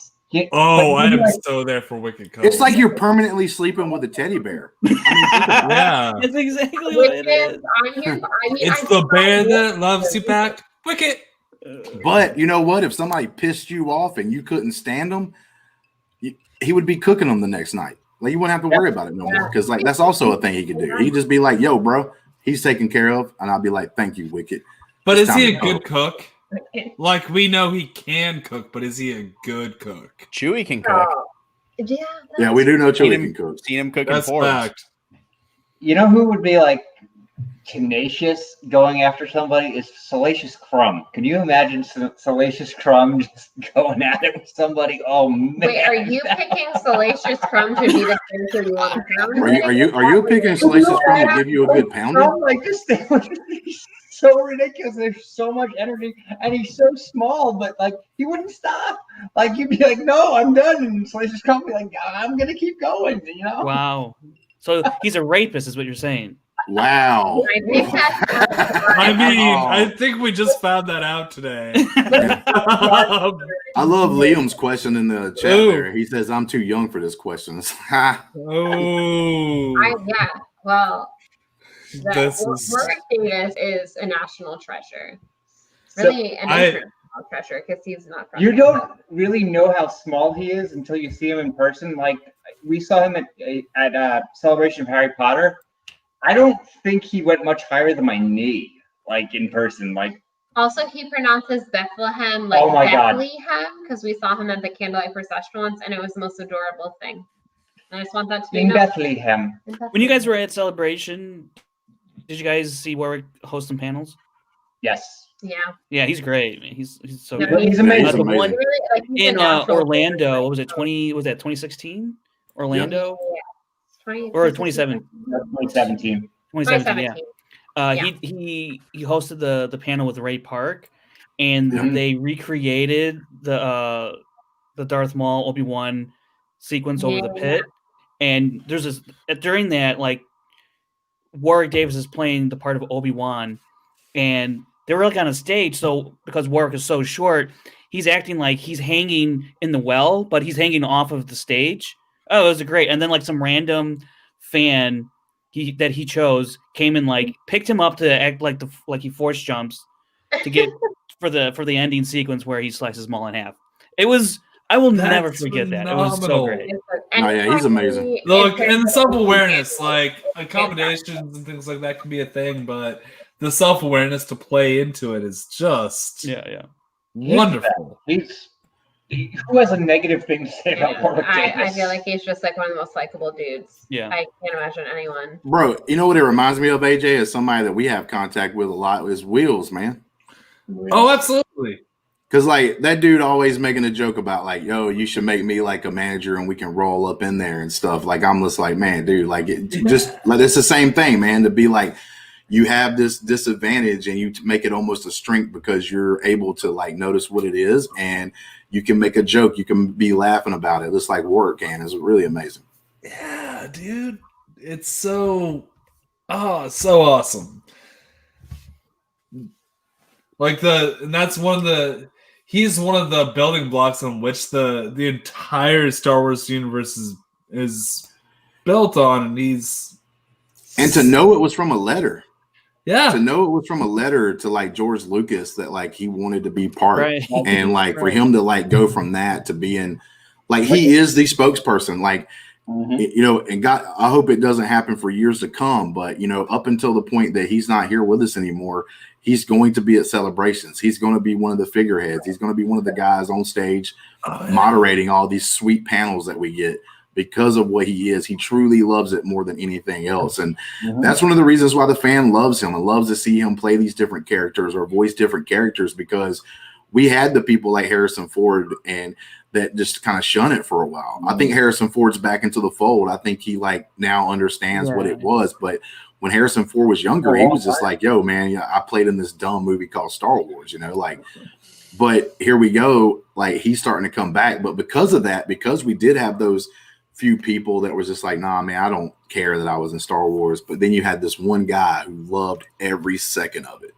And that's why people and the fans kind of jumped on his bandwagon. It's been there for years. Yeah. When I think of Celebration, I associate it with Warwick like hosting, and then Mark Daniel always doing like the man. pre-show teaching. Like I just like think of Celebration, I'm like, oh, Mark Daniel, and just there doing. Dude, I love the fact that C-3PO in the movies can't shut up, and C-3PO on stage during a celebration can't shut up. Like you can't get that guy to be quiet. Yeah, that dude cannot be quiet about nothing. Same person. Yeah, he's A+. He's literally A+. I also, going back like 5,000 conversations ago, but while we're like on a celebration tangent, I was very fortunate, thinking about the Obi-Wan hello there moment. And I was very fortunate that the first time I ever met James Arnold Taylor, it was when I was doing the photo op. It was the Anakin and Obi-Wan photo op with him and Matt Lanter. And we literally walk in the room and he did the perfect hello there, like in the Obi-Wan voice. And I was like, that was probably one of my favorite celebration moments ever. I got a good one. Hello there. So, yeah, I'm a huge Scrubs fan. So I went to the Donald Faison photo op, and a lot, everybody's seen the Alex Damon picture, which nobody's ever going to top that when he got the eagle. So good. But I walked in there and I just said to him, like, Donald, man, I just got to say, every time I see Billy D. Williams, I hear in my head you screaming Lando Calrissian, and then he cleared his throat and screamed Lando Calrissian in that voice, and I just lost it. That's pretty cool. Now, I don't know. My Twitter handle. Look at my Twitter picture. I'm cracking up next to Donald Faison. That's the reason why, because he literally had just screamed Lando Calrissian. So good. I don't know how long this show usually goes, but I'm not gonna lie. If the juice doesn't pick up the keytar and know at least some notes of one of the Star Wars, like just great, fabulous soundtracks, like I am going to be upset. Like if we get off of this thing, please be the cantina. No? I don't know about the cantina. Okay. I mean, I'm just saying. I thought that was going to be part of the show. I mean, it's happened before. He's played the song on occasion. But so we still haven't brought up like the biggest topic of all, and that's Mando season 2. Oh, I didn't. Yeah. I mean, I didn't even know you were going to talk about that. But God, Lisa, we're not going to talk about this. Don't get ahead of yourself. We got some shit going on. The only thing I can think about this week is Mandalorian. This next episode is possibly the most anticipated TV episode I've been waiting for a while. Yeah. I might stay up to 3 a.m. for this one. We haven't ever done that before, but for this one, I'm like, I think I might need to watch it at 3 a.m. I don't know if you guys know. Are we gonna get a Mike and Bethany drunk review? She has to work in the morning. I still work, so I will be intoxicated. I apologize. Look, I'm gonna say this: like, if you don't know my other cohort that I usually do stuff with, his name's Ferris Muthana. Every show that came on so far in this season, I've stayed up till 2. It's midnight his time because he's in Pacific. Right. But I've stayed up till 2 o'clock in the morning. We watched every episode as soon as it drops. It is so hard for East Coast people. Yeah, because it's 3 a.m. for us. That's brutal. That's brutal. It's 2 a.m. for me, but I have to open a store on Black Friday at 6:30 Friday morning. So this is gonna be my first one. I'm working 6:30 a.m. to 9 p.m. So I'm gonna catch that one on Saturday. I bizarrely got off, but she has to work in the morning, so we're in a conundrum because I have to go radio silent if we don't watch it because everyone's going to be talking about it. And I refuse to let him watch that episode. And I dare not go on. I dare not go on Twitter once the episode drops. So I have to watch it. I don't go on the internet until I've seen the latest Mandalorian. Right. It's just can't. And this is the Filoni one, and I mean. We all know what the rumor is. We all know what's happening here. We all know. If it doesn't happen, if there's been all this like hubbub and it doesn't happen, I will lose my mind. What if they just keep on teasing it and it doesn't happen? Yeah, they're just like it's like every time you think like when you're watching the Meg with Jason Statham and he's about to punch the shark in the nose, but he doesn't. Like it's that the entire movie. See, before last episode, a lot of people were already talking about the reveal of what we're talking about, right? We all know that if you like this show, that Ahsoka Tano is showing up. Like, we just know it. And a lot of people were thinking that last episode, but I didn't, because I'm going to tell you something. One of the small complaints that I've heard people talk about is something that I don't think is a complaint at all. I actually love it because, like, I am sick and tired of what has happened to TV. It was like super exciting at first. Like when we were watching Game of Thrones, there was always this tidbit of information or someone died or something like that at the end of every episode. And it kind of started training us to have that kind of mentality looking at shows. You go back in the day, right? Like old school, there wouldn't be nothing really happening until like either a mid-season finale or like an actual finale of that season. Like it would just be a show up until that point. You would have like a big thing happen. I'm loving this show because it meets it right in the middle. It takes, we get those big reveals at least every other episode, but we also get those episodes to chill and just enjoy the characters like doing something, right? Like a lot of people said some bad things about episode 2 of this series, but I enjoyed it. It let you decompress. It let you chill out. I got to see some cool looking spiders in Star Wars and have a fun little journey. I didn't need that big reveal to happen or like some big character to show up. Like I like the fact they're not falling into that trap so far, because to me, it makes it like, oh, cool. This it's like untraining us from stuff, like I said, like that Game of Thrones made us like learn and made us want because of how that show did it. And it did it very well, but it got to where I would know there's something big going to happen every time. And if you know that, then it's not really a surprise. You know what I'm saying? Like, so when last episode was coming on, I didn't think we were going to get Ahsoka. I knew there was going to be something that happened. Right. And what they did happen was just as good to me. Just as good. Like you get to see the beginnings of Snoke. There's this thing of like when we're watching TV episodes, you know, we need to have like this. We need to have like a big pop at the end of every episode, and it's like I don't like. We know it's going to be 8 episodes. I'm along for the ride. You tell me your story. There's going to be pops and reveals like that along the way, but it doesn't mean I need them every episode. You know, tell your story. And when I look at all 8 episodes, you know, plenty of people said I view it as, you know, an 8-hour movie, and like that's great. But you know, throughout an 8-hour movie, are you going to keep getting these reveals and teases every 30 minutes? Every 40, yeah, and it's like, no, that's just not reasonable, because how can you pay off all of that stuff? I mean, it's not very realistic in terms of storytelling, or effective storytelling at least. And you know, I think they do a great job with, you know, the teases right now and mentioning, you know, what's coming down the line, and some of these might not even pay off until a season or 2 later. And I think, you know, people will still grow and be like, well, why would you introduce this and not follow up on it? I mean, there's a larger plan in place, I believe. And I'm just, like I said, I'm just along for the ride, and I have no complaints thus far. Yeah. So, and like that's what makes it great to me is like, this has been like before this season started. And I was like, well, I kind of want to refresh on the first season. I want to do like a rewatch. Do you know how easy that rewatch was? Oh my God. Like it felt like I just went into the theater and watched like a really long movie, but that was it, right? And like I was done. How refreshing that was. Like, think about it. If you were somebody on a show that just ended, I think here recently, like Supernatural, like you wanted to, well, you know, before this new season starts, I want to go back and rewatch like the season right before it. You know how many, like 20 episodes, almost an hour long each? Like, nah, bro. Nah, this is just so refreshing, like a palate cleanser of being able to like rewatch a season. And like you said, Frank, you could almost treat it like you're watching just a long movie, because literally it's only going to be like 6 hours long. It's not going to be this super huge deal.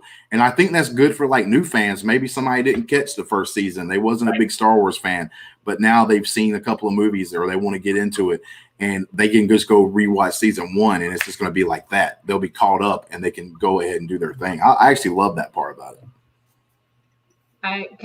This is where I confess to something, my Mandalorian confession, which obviously, you know, so it was Star Wars content, and I was excited. And Dave Filoni, who I think is just absolutely amazing, was connected to the show, so I was going to watch it. But again, I'm not like the biggest Mandalorian fan. I'm not obsessed with Boba Fett like the rest of the world. And so I was like, I'm going to watch it because it's Star Wars, and I love Star Wars, and I'll watch like anything Star Wars except for The Resistance. Again, sorry, Resistance, that no one watches you or likes you. But put it on in the background. That's all. Yeah, we went to watch the pilot episode, and I was really tired. I worked all day, then I went to Disney for a little bit after work.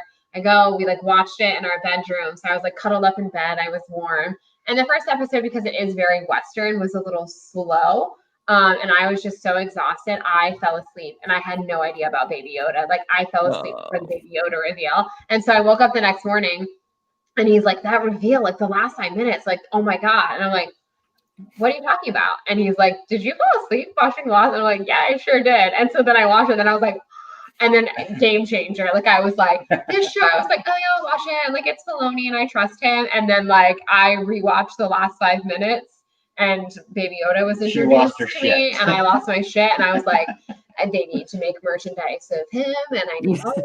Yeah. And I love this show. It's the greatest thing ever. And then I was down the rabbit hole.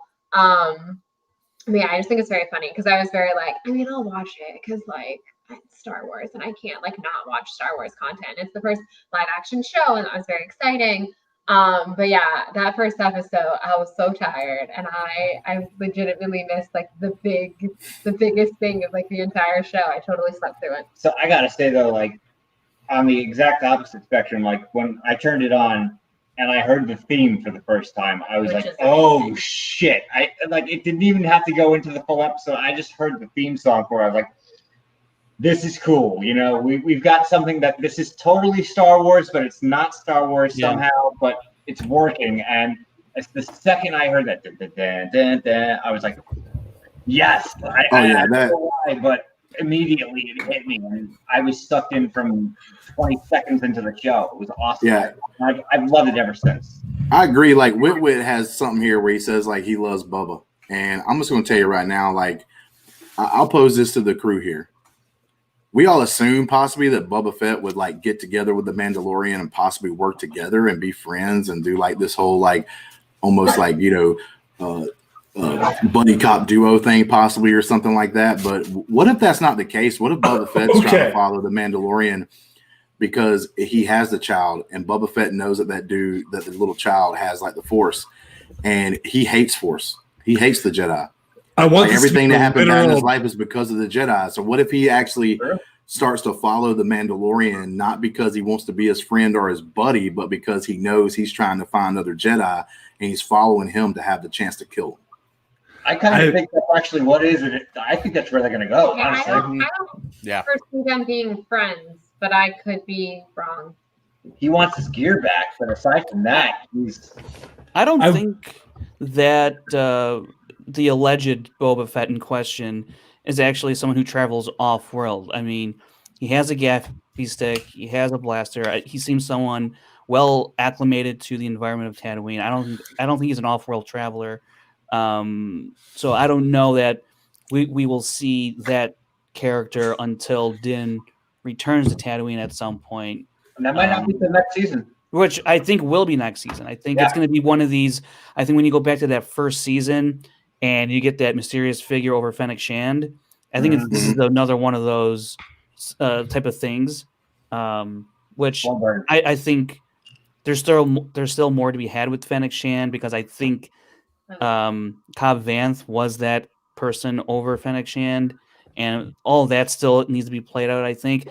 But what they're doing right now, currently with the season, by introducing Bo-Katan and naming Ahsoka, and presumably in this upcoming episode, I don't know how there's room to go back to Tatooine, Cobb Vanth, and supposed Boba Fett. I think that's just there's no way in how they're going to do it in these next 3 episodes after Friday's episode. There's no way. I do hope that at some point Cobb Vanth comes back because he killed it. He was great. I was like, oh yeah. How great was it to have a character from the books actually show up in one of these shows or movies? Like, and I thought they portrayed him pretty well and everything else. Like, there is one thing that I don't think Cobb was like completely honest with, because if you go to the aftermath like little story that he tells, it differs a little bit from like what he tells in the actual Mandalorian. And some people was like, oh, they're trying to retcon something that happened in the book. I don't think so. Maybe Cobb Vanth wasn't completely 100% honest with him on purpose, right? Sure. Like maybe that's the case, right? Like people just get too quick to assume that everyone that's telling them something, whether it be in real life sometimes and in the movies, are being 100% honest all the time. And that's not where I take it. Like I look at it and go, man, maybe there's something there, right? Because eventually, I'm not even saying it'll happen at the end of this season or even in the end of the next season, but eventually if they keep going down the road, Gideon can't keep being the number one baddie. You know what I'm saying? Like eventually he's going to be taken care of to a certain point and someone else has to step in. Not saying Cobb Vanth will be that, but I'm just saying like Frank just made a good point. Like, what if we get the ending of Gideon's story by the end of this season, but then Boba Fett turns out to be the ultimate bad for like the season 3 or something like that? That could actually happen. So we'll see. So I'd say all of us as Schmodown people, when Giancarlo came on, did you not like just immediately think of Bateman? Like the first time you saw Giancarlo. Oh yeah, sure. I definitely just like, oh my god, my son. Anytime I see Giancarlo Esposito, I just see El Stanton in my head and scream. I usually go the other way because Giancarlo Stanton is actually one of my favorite baseball players of all time. And so whenever I hear something of him or like he comes up in a baseball video game or something, I'm pitching against him, I always think of Bateman. So both. Nice. Oh, good. So it sounds like all of us have loved this season so far, and we love the last episode. So yeah, that's good. And my question for the group, now that Bo-Katan has been introduced in the world of the Mandalorian, and he's kind of realized that maybe there's more than just one way. Do we think that we are going to get to see more of Pedro Pascal's mug and his lovely mug in the show, or do we think that since they've established so much that it, the helmet, we're thinking less helmet, not maybe this season, but maybe in seasons to come, or are we thinking the helmet's staying on? I'm thinking season 3 will be the time we're going to see probably more of Pedro Pascal than we ever have, because when they were doing season 1, they went right into season 2, like pre-production and planning before they probably got a lot of the feedback that a lot of fans had with like, oh man, we want to see Pedro. We want to see Pedro. A lot of people kept saying like, oh man, they were complaining about the whole helmet not being taken off because we saw a lot of bandos take their helmet off during like the Clone Wars, especially. And that's one of the reasons why I love Bo-Katan was in one of these episodes so far, because in like 2 sentences, she shut all that up. She was like, yo, bro, like you're part of this religious zealot group. We can take our helmets off whenever we want because we're this and you're this. I love that moment. And so I think that because they have had the feedback, I think possibly, I hope they just don't force it or whatever, but I hope it's like a natural part of the storytelling that in season 3, he slowly starts, maybe coming more like the Bo-Katan. Cause to be honest with you, like how many more of his people like that are like him's left? He really hasn't bumped into too many of them afterwards. Right. So many. I don't think he'll start taking it off in like I don't think there'll be a fight scene like pulling a Tobey Maguire, like one of the Spider-Man actors where like, oh no, we need FaceTime. I'm gonna have my mask off for this fight scene. I don't think that'll happen. I kind of hope it doesn't, but learning that Pedro Pascal wasn't in the suit very often in the first season, at least, makes me think it's not gonna be too much of his face. Although, like, I'm down for his face, especially in talking scenes and everything. Hey, that face makes that face gets people juicy. It's a great. The juice gets very loose with that face, but I like the helmet too. Confirmed. Hashtag confirmed. The juice gets pretty loose with that face. Yes. I will say, I think bone is ready. There's it's definitely, I think. There's going to be a considerable character arc, which they're already starting with in terms of Mando's view on what it is to be a Mandalorian. I think that was, to me, I thought that was going to be something that he was going to deal with. But when I thought Boba Fett might be, or this character that was going to be Boba Fett could be Boba Fett, I thought that was going to be more. That's where that was going to go. Whereas because my whole theory was that wasn't Boba Fett, and that it was another clone trooper that is kind of just been marooned on Tatooine, and he's kind of, and now that he's not a clone trooper or fighting, in a war, it's like what is his purpose? And so my whole theory was that character that we saw at the end of the first episode of season 2 was, he goes, okay, where did I come from? I'm from this guy named Jango Fett. He was a Mandalorian. That's where I come from. Now I see this Mandalorian out there. If I can find him, maybe I can learn more about maybe perhaps a purpose or, where I come from and that way of life. And so I thought then that would challenge Din Djarin's, perspective on being a Mandalorian and how it might, conflict within himself. But now you introduce Bo-Katan, I go, okay, well, that's where the conflict's going to come from. Right. These ideologies, separate ideologies between Mandalorians. Right. And I think that's going to be a long, overarching type of character arc for him throughout the entire series. I don't think it's all going to be wrapped up, by the end of season 3 or this season even. And that's a larger, longer thing, yeah. So that raises a question for me. So for Boba and Jango, I don't know a lot of the outside lore outside of the films for what's canon. Did at any point Jango claim to be a Mandalorian? He's not. Did he claim it though? Did he? No. Okay. I just wanted to. In Legends, wasn't he in fact the Mandalorian in Legends?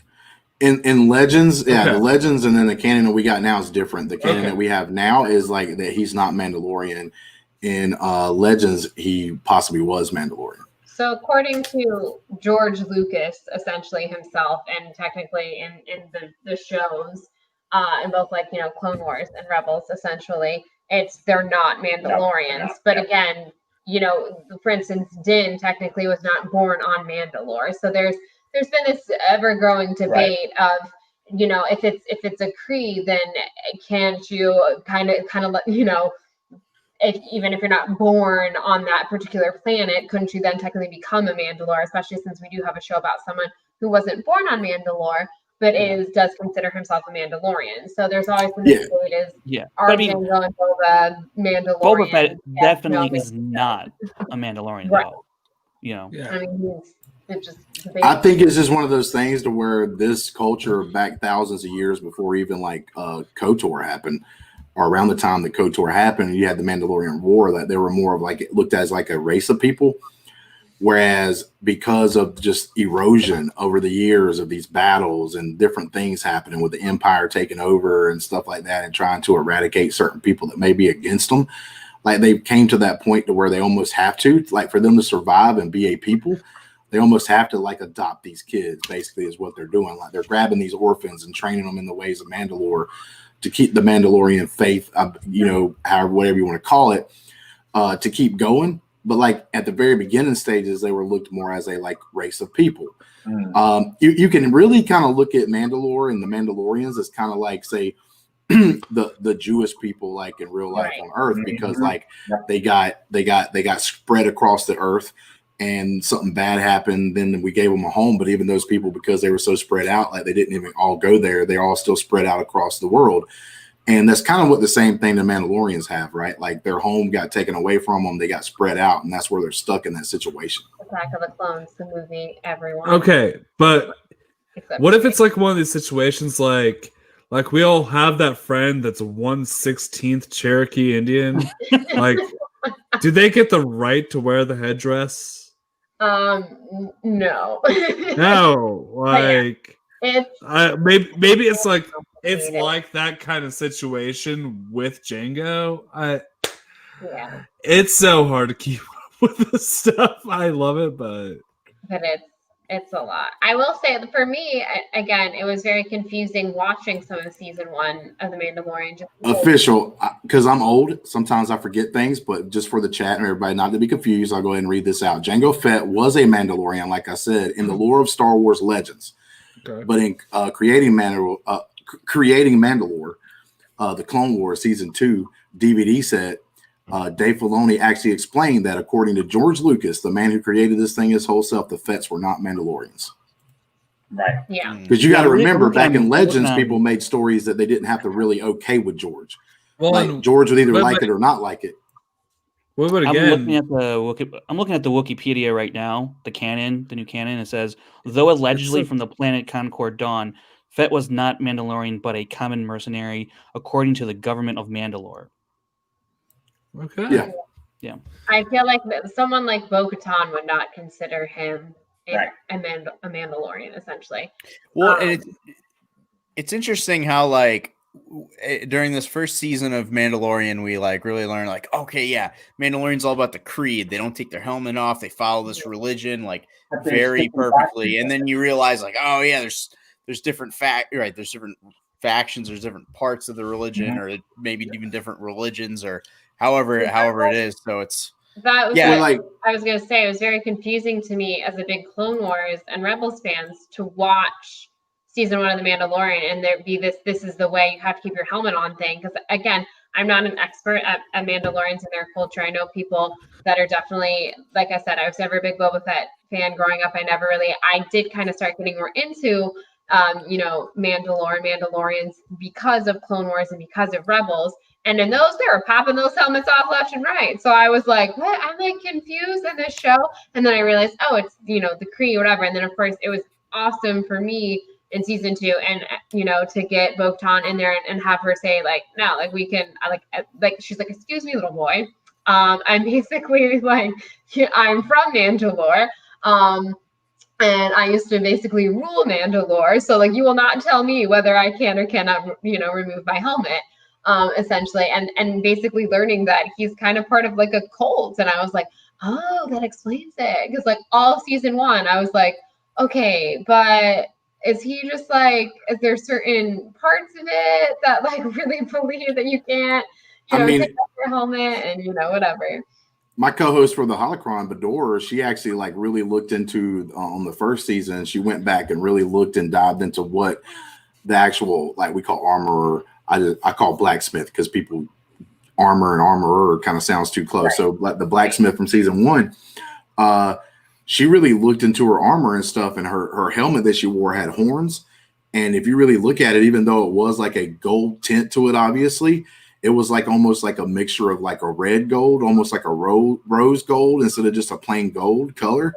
And she believes, and I think it's actually something to look into, that this sect that the Mandalore that we watch now was actually something left over from when Darth Maul had control, because he had control over the Mandalorians, like I was talking about earlier, for a certain period of time.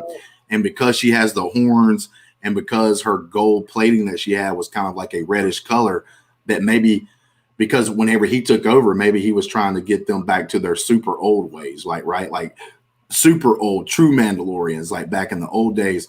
Different from like Death Watch, which Bo-Katan's part of and stuff like that. Right. So that's actually kind of cool, even to go back and look at that and see, man, Darth Maul did have control over these people for a little while. So maybe this is a sect that's like left over that kept going after he even got, killed. And what I will say, and this is full credit to Star Wars, and one of the things I really do like about this show, and that it is helped expanding the lore, is that I'm like, that actually makes sense to me. Because to me, Star Wars, sometimes the planets can seem very small, like Tatooine. Like I love the show, how much we've expanded on Tatooine. There's more than Mos Eisley, whatever. And that's what I love about all these subsequent shows explaining different aspects of Mandalore culture. Because let's face it, it wouldn't all be the same. Like Earth is such a big, massive planet, and we all have vastly different cultures. And we all live in the United States, but different people from different states are vastly different. So I think it actually kind of, in a weird way, the more I learn about, different Mandalorian culture from different shows and, other subsequent material, it actually fleshes it out more and makes sense to me. Because I'm like, yeah, no, I guess everyone wouldn't do the same thing like that.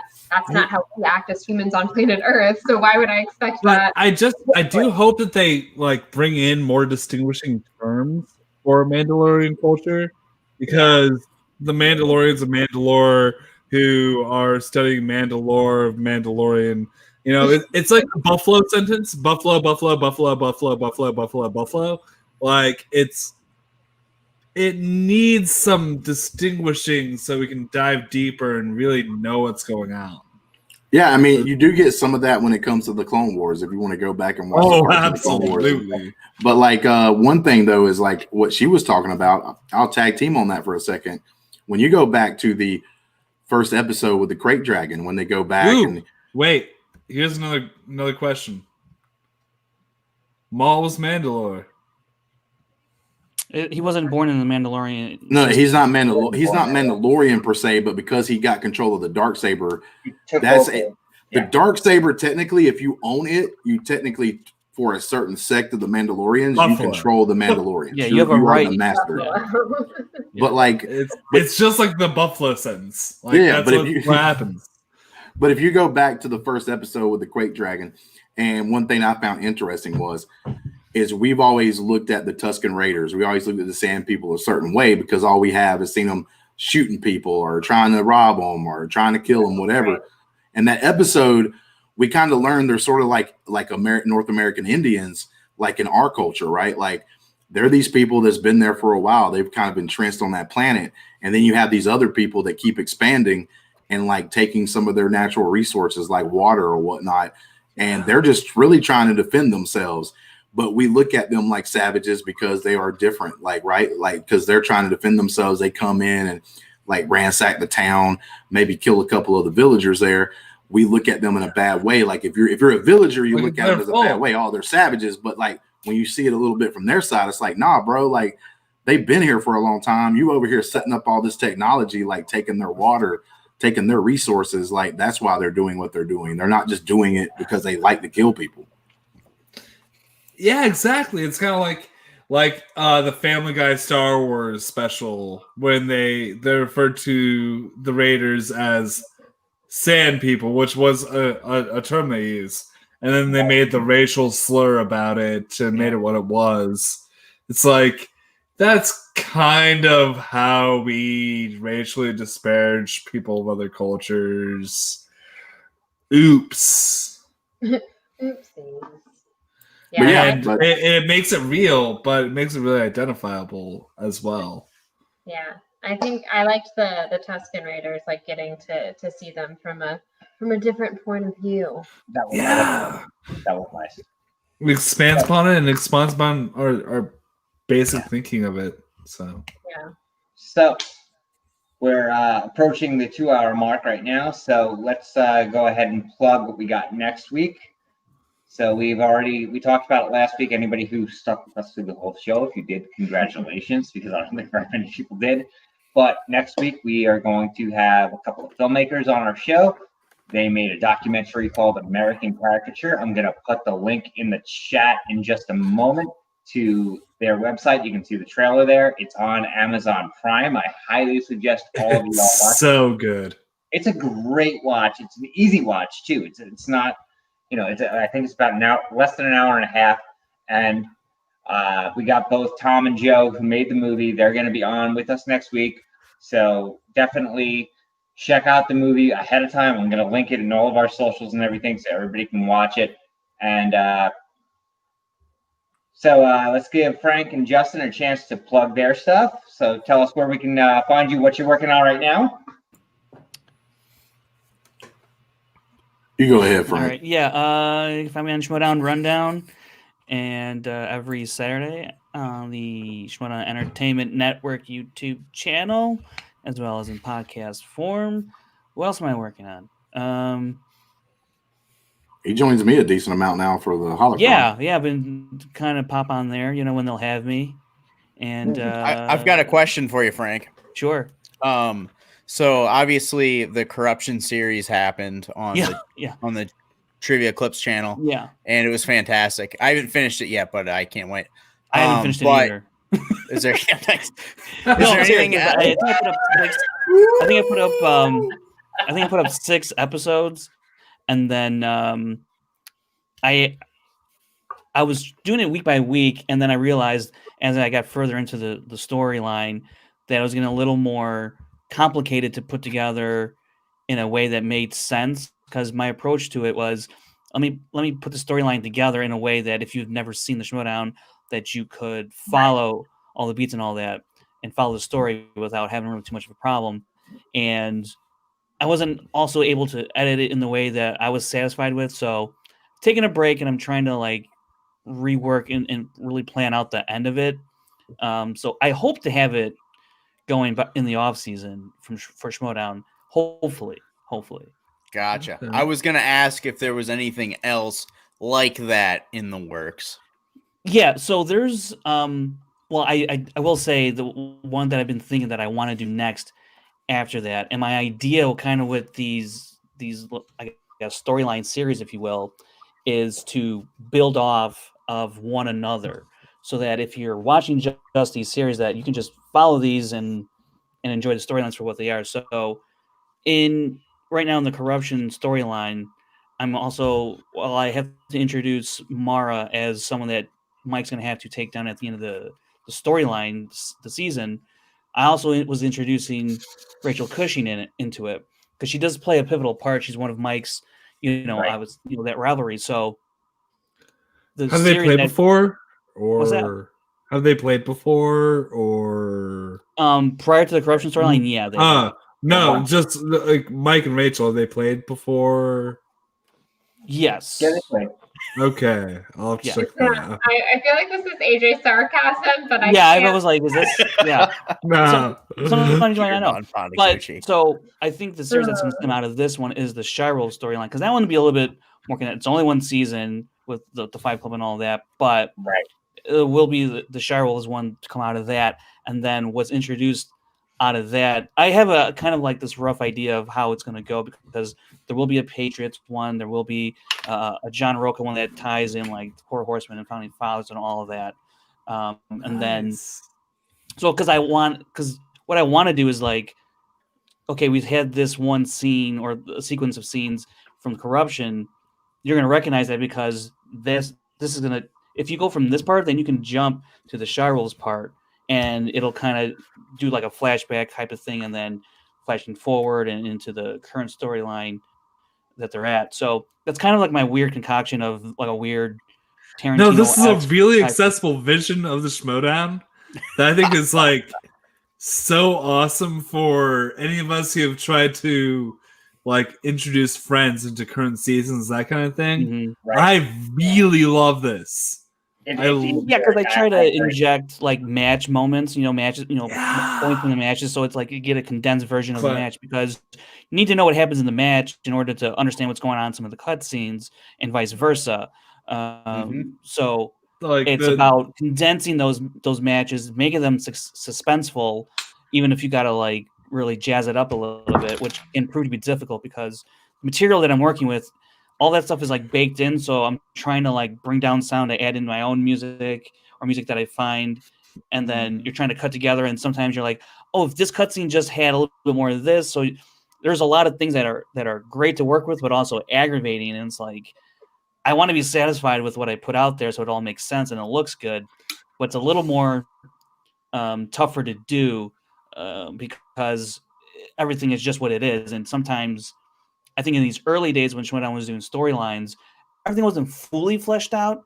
And it was like, oh, if we missed a beat here, it's okay, because we can just kind of maybe cover it up in a talking point during a match, and like that'll be enough.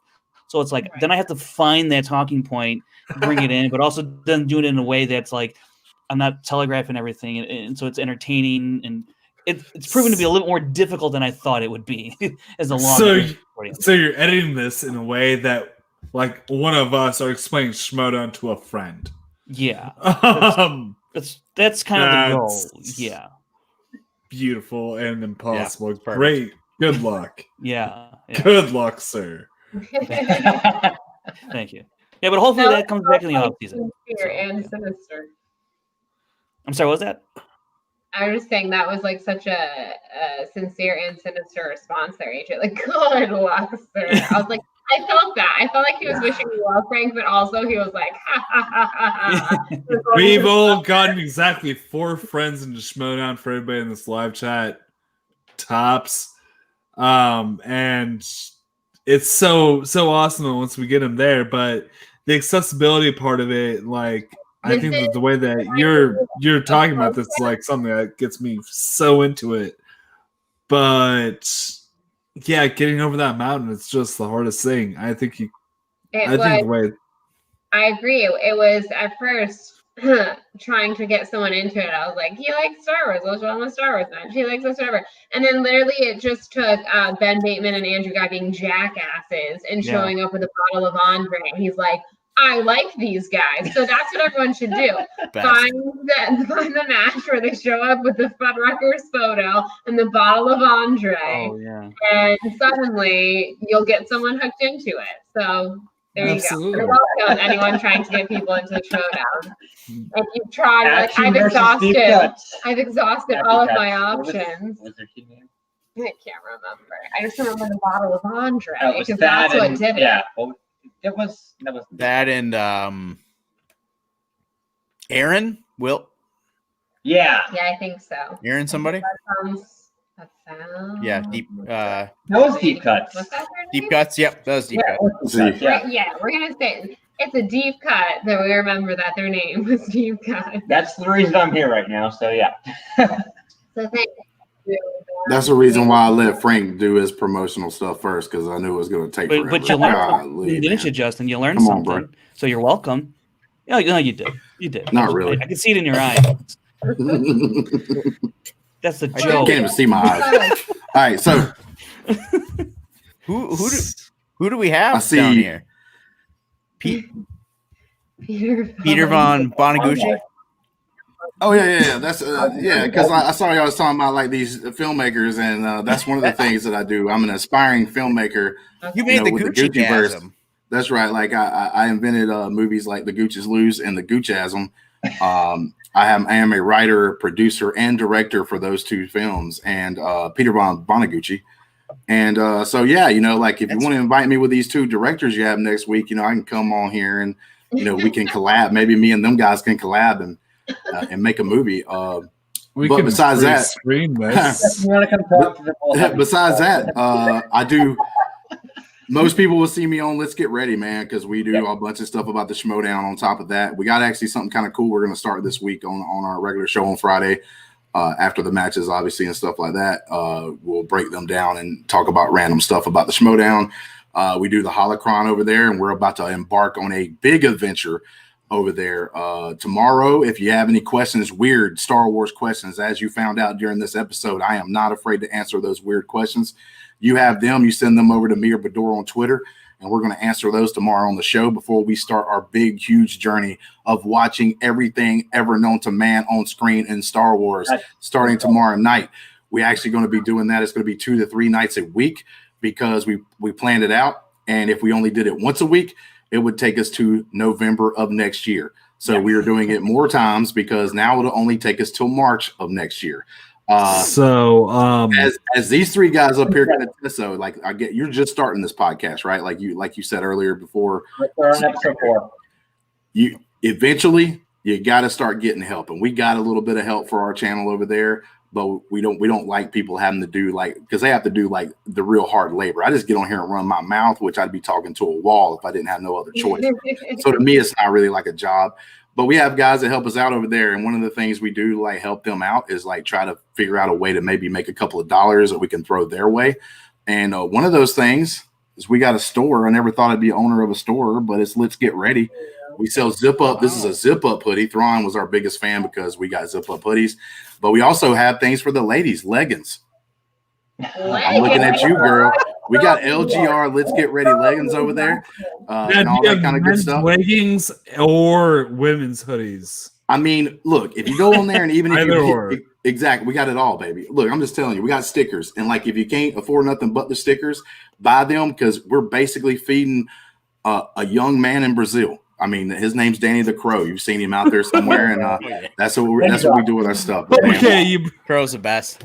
I am going to say this. We are only 3 subscribers away from hitting 450 subscribers on our channel right now. If there's 3 people that normally don't know who we are or whatever over there, go to Let's Get Ready to Talk Schmodown Podcast YouTube channel. Subscribe. Get us to like 450 because if you get us to 450, that makes my heart sing. It does. German 3 or American 3? What's that? German 3 or American 3? American 3. We need America. We need 3 exactly. Okay. But wait. Is that the German 3? Like because German 3 is like that. American 3. Okay. Well, we need the German 3. My bad. We need the German 3 to get us to 450. Our goal is to hit 500. Man, like I said, it's crazy. Listen, we don't have 3 German subscribers on this channel. by the end, You picked wrong, my friend. Oh, I'm sorry. But I need anybody. It don't matter. I don't care where you're from. You can be from like Be from cockpit of America. I don't give a shit. Like, do your thing. We're trying to hit the goal of 500 before the year's out. We never would have even dreamed we would have reached 400 or 200 whenever we first started our thing. Probably just like you guys, man, because y'all brand new. That's why I love the fact of like all these new things coming out, and y'all don't talk about Schmodown all the time, which I think is cool. And that's kind of what we're doing. We're making new shows and stuff that just doesn't cover Schmodown. We're doing things. So like, love all you guys, man. Like everybody in the chat's been really super good tonight. So awesome. All right, guys. So is that a show? Play us out on the guitar. We need a little bit of juice in our lives right now. So, we never got guitar.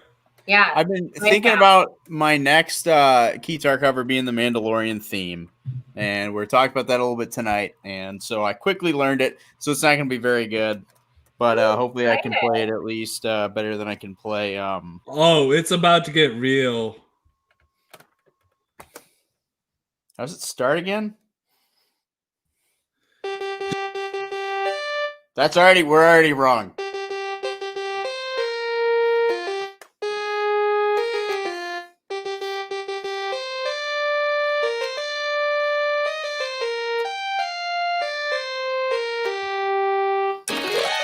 That's about all I can do. Boy, let me tell you right now. Yeah. Peter Von Bonagucci just got so juicy. So juicy. I'm telling you. We are about to clip that out and send it out to the angry video game nerd. Look, There's my cover. Right my there. mouth was parched, but not anymore. It is filled with the juice from your the guitar that you just played right there. Man, that's amazing. So can we end this on a legendary note tonight? I think that's legend right there. So we have all the amazing work that Frank is doing with the Schmodown, on the Rundown, on the Clips channel. The Clips channel is doing such amazing stuff right now. It really is. Everything with Hambone, with the Gucciverse, Let's Get Ready, the Holocron, like. I'm running out of the hours of the day even to do this show because I want to watch you guys' stuff so much. Hey, listen, guys, we're not super vain over at our channel. You can just put us up and mute us. That's fine. We like the views, baby. The views make our heart sing. The subscribers make our heart sing. I might have to actually unmute you because it's so good. You kill it, Justin. You do. Thank you. Thank you, guys. Man, y'all make it. Damn, man. Like, I'm over here with Laura Kelley and Frank, and I'm thinking I'm the least of the least, man. Y'all making me feel like maybe I'm part of the crew, man. Justin, like, everybody after this year needs a Justin Hamilton hug. And I bet you smell like beef and cheese, and you smell so good. Wow. You've never gotten a Justin Hamilton hug, have you? No, nobody on this screen has, because let me tell you something. Jake Acavetta did. Larry Payne did. I think his wife did. The bartender at the place that we were doing the event did. I didn't want to hug. Okay, this is turning into the Gucciverse. So on that note, so let's call it a show, guys. Fantastic show. Edit y'all's links in the description, but it's been a pleasure, and cheers. I can't wait to have any and all of you back. Oh, and they're both going to be back, and they're both going to find out in a little bit. But yeah, we'll be seeing both of them not too far from now. Oh yeah. All right. yeah. Cheers, guys. That's the episode.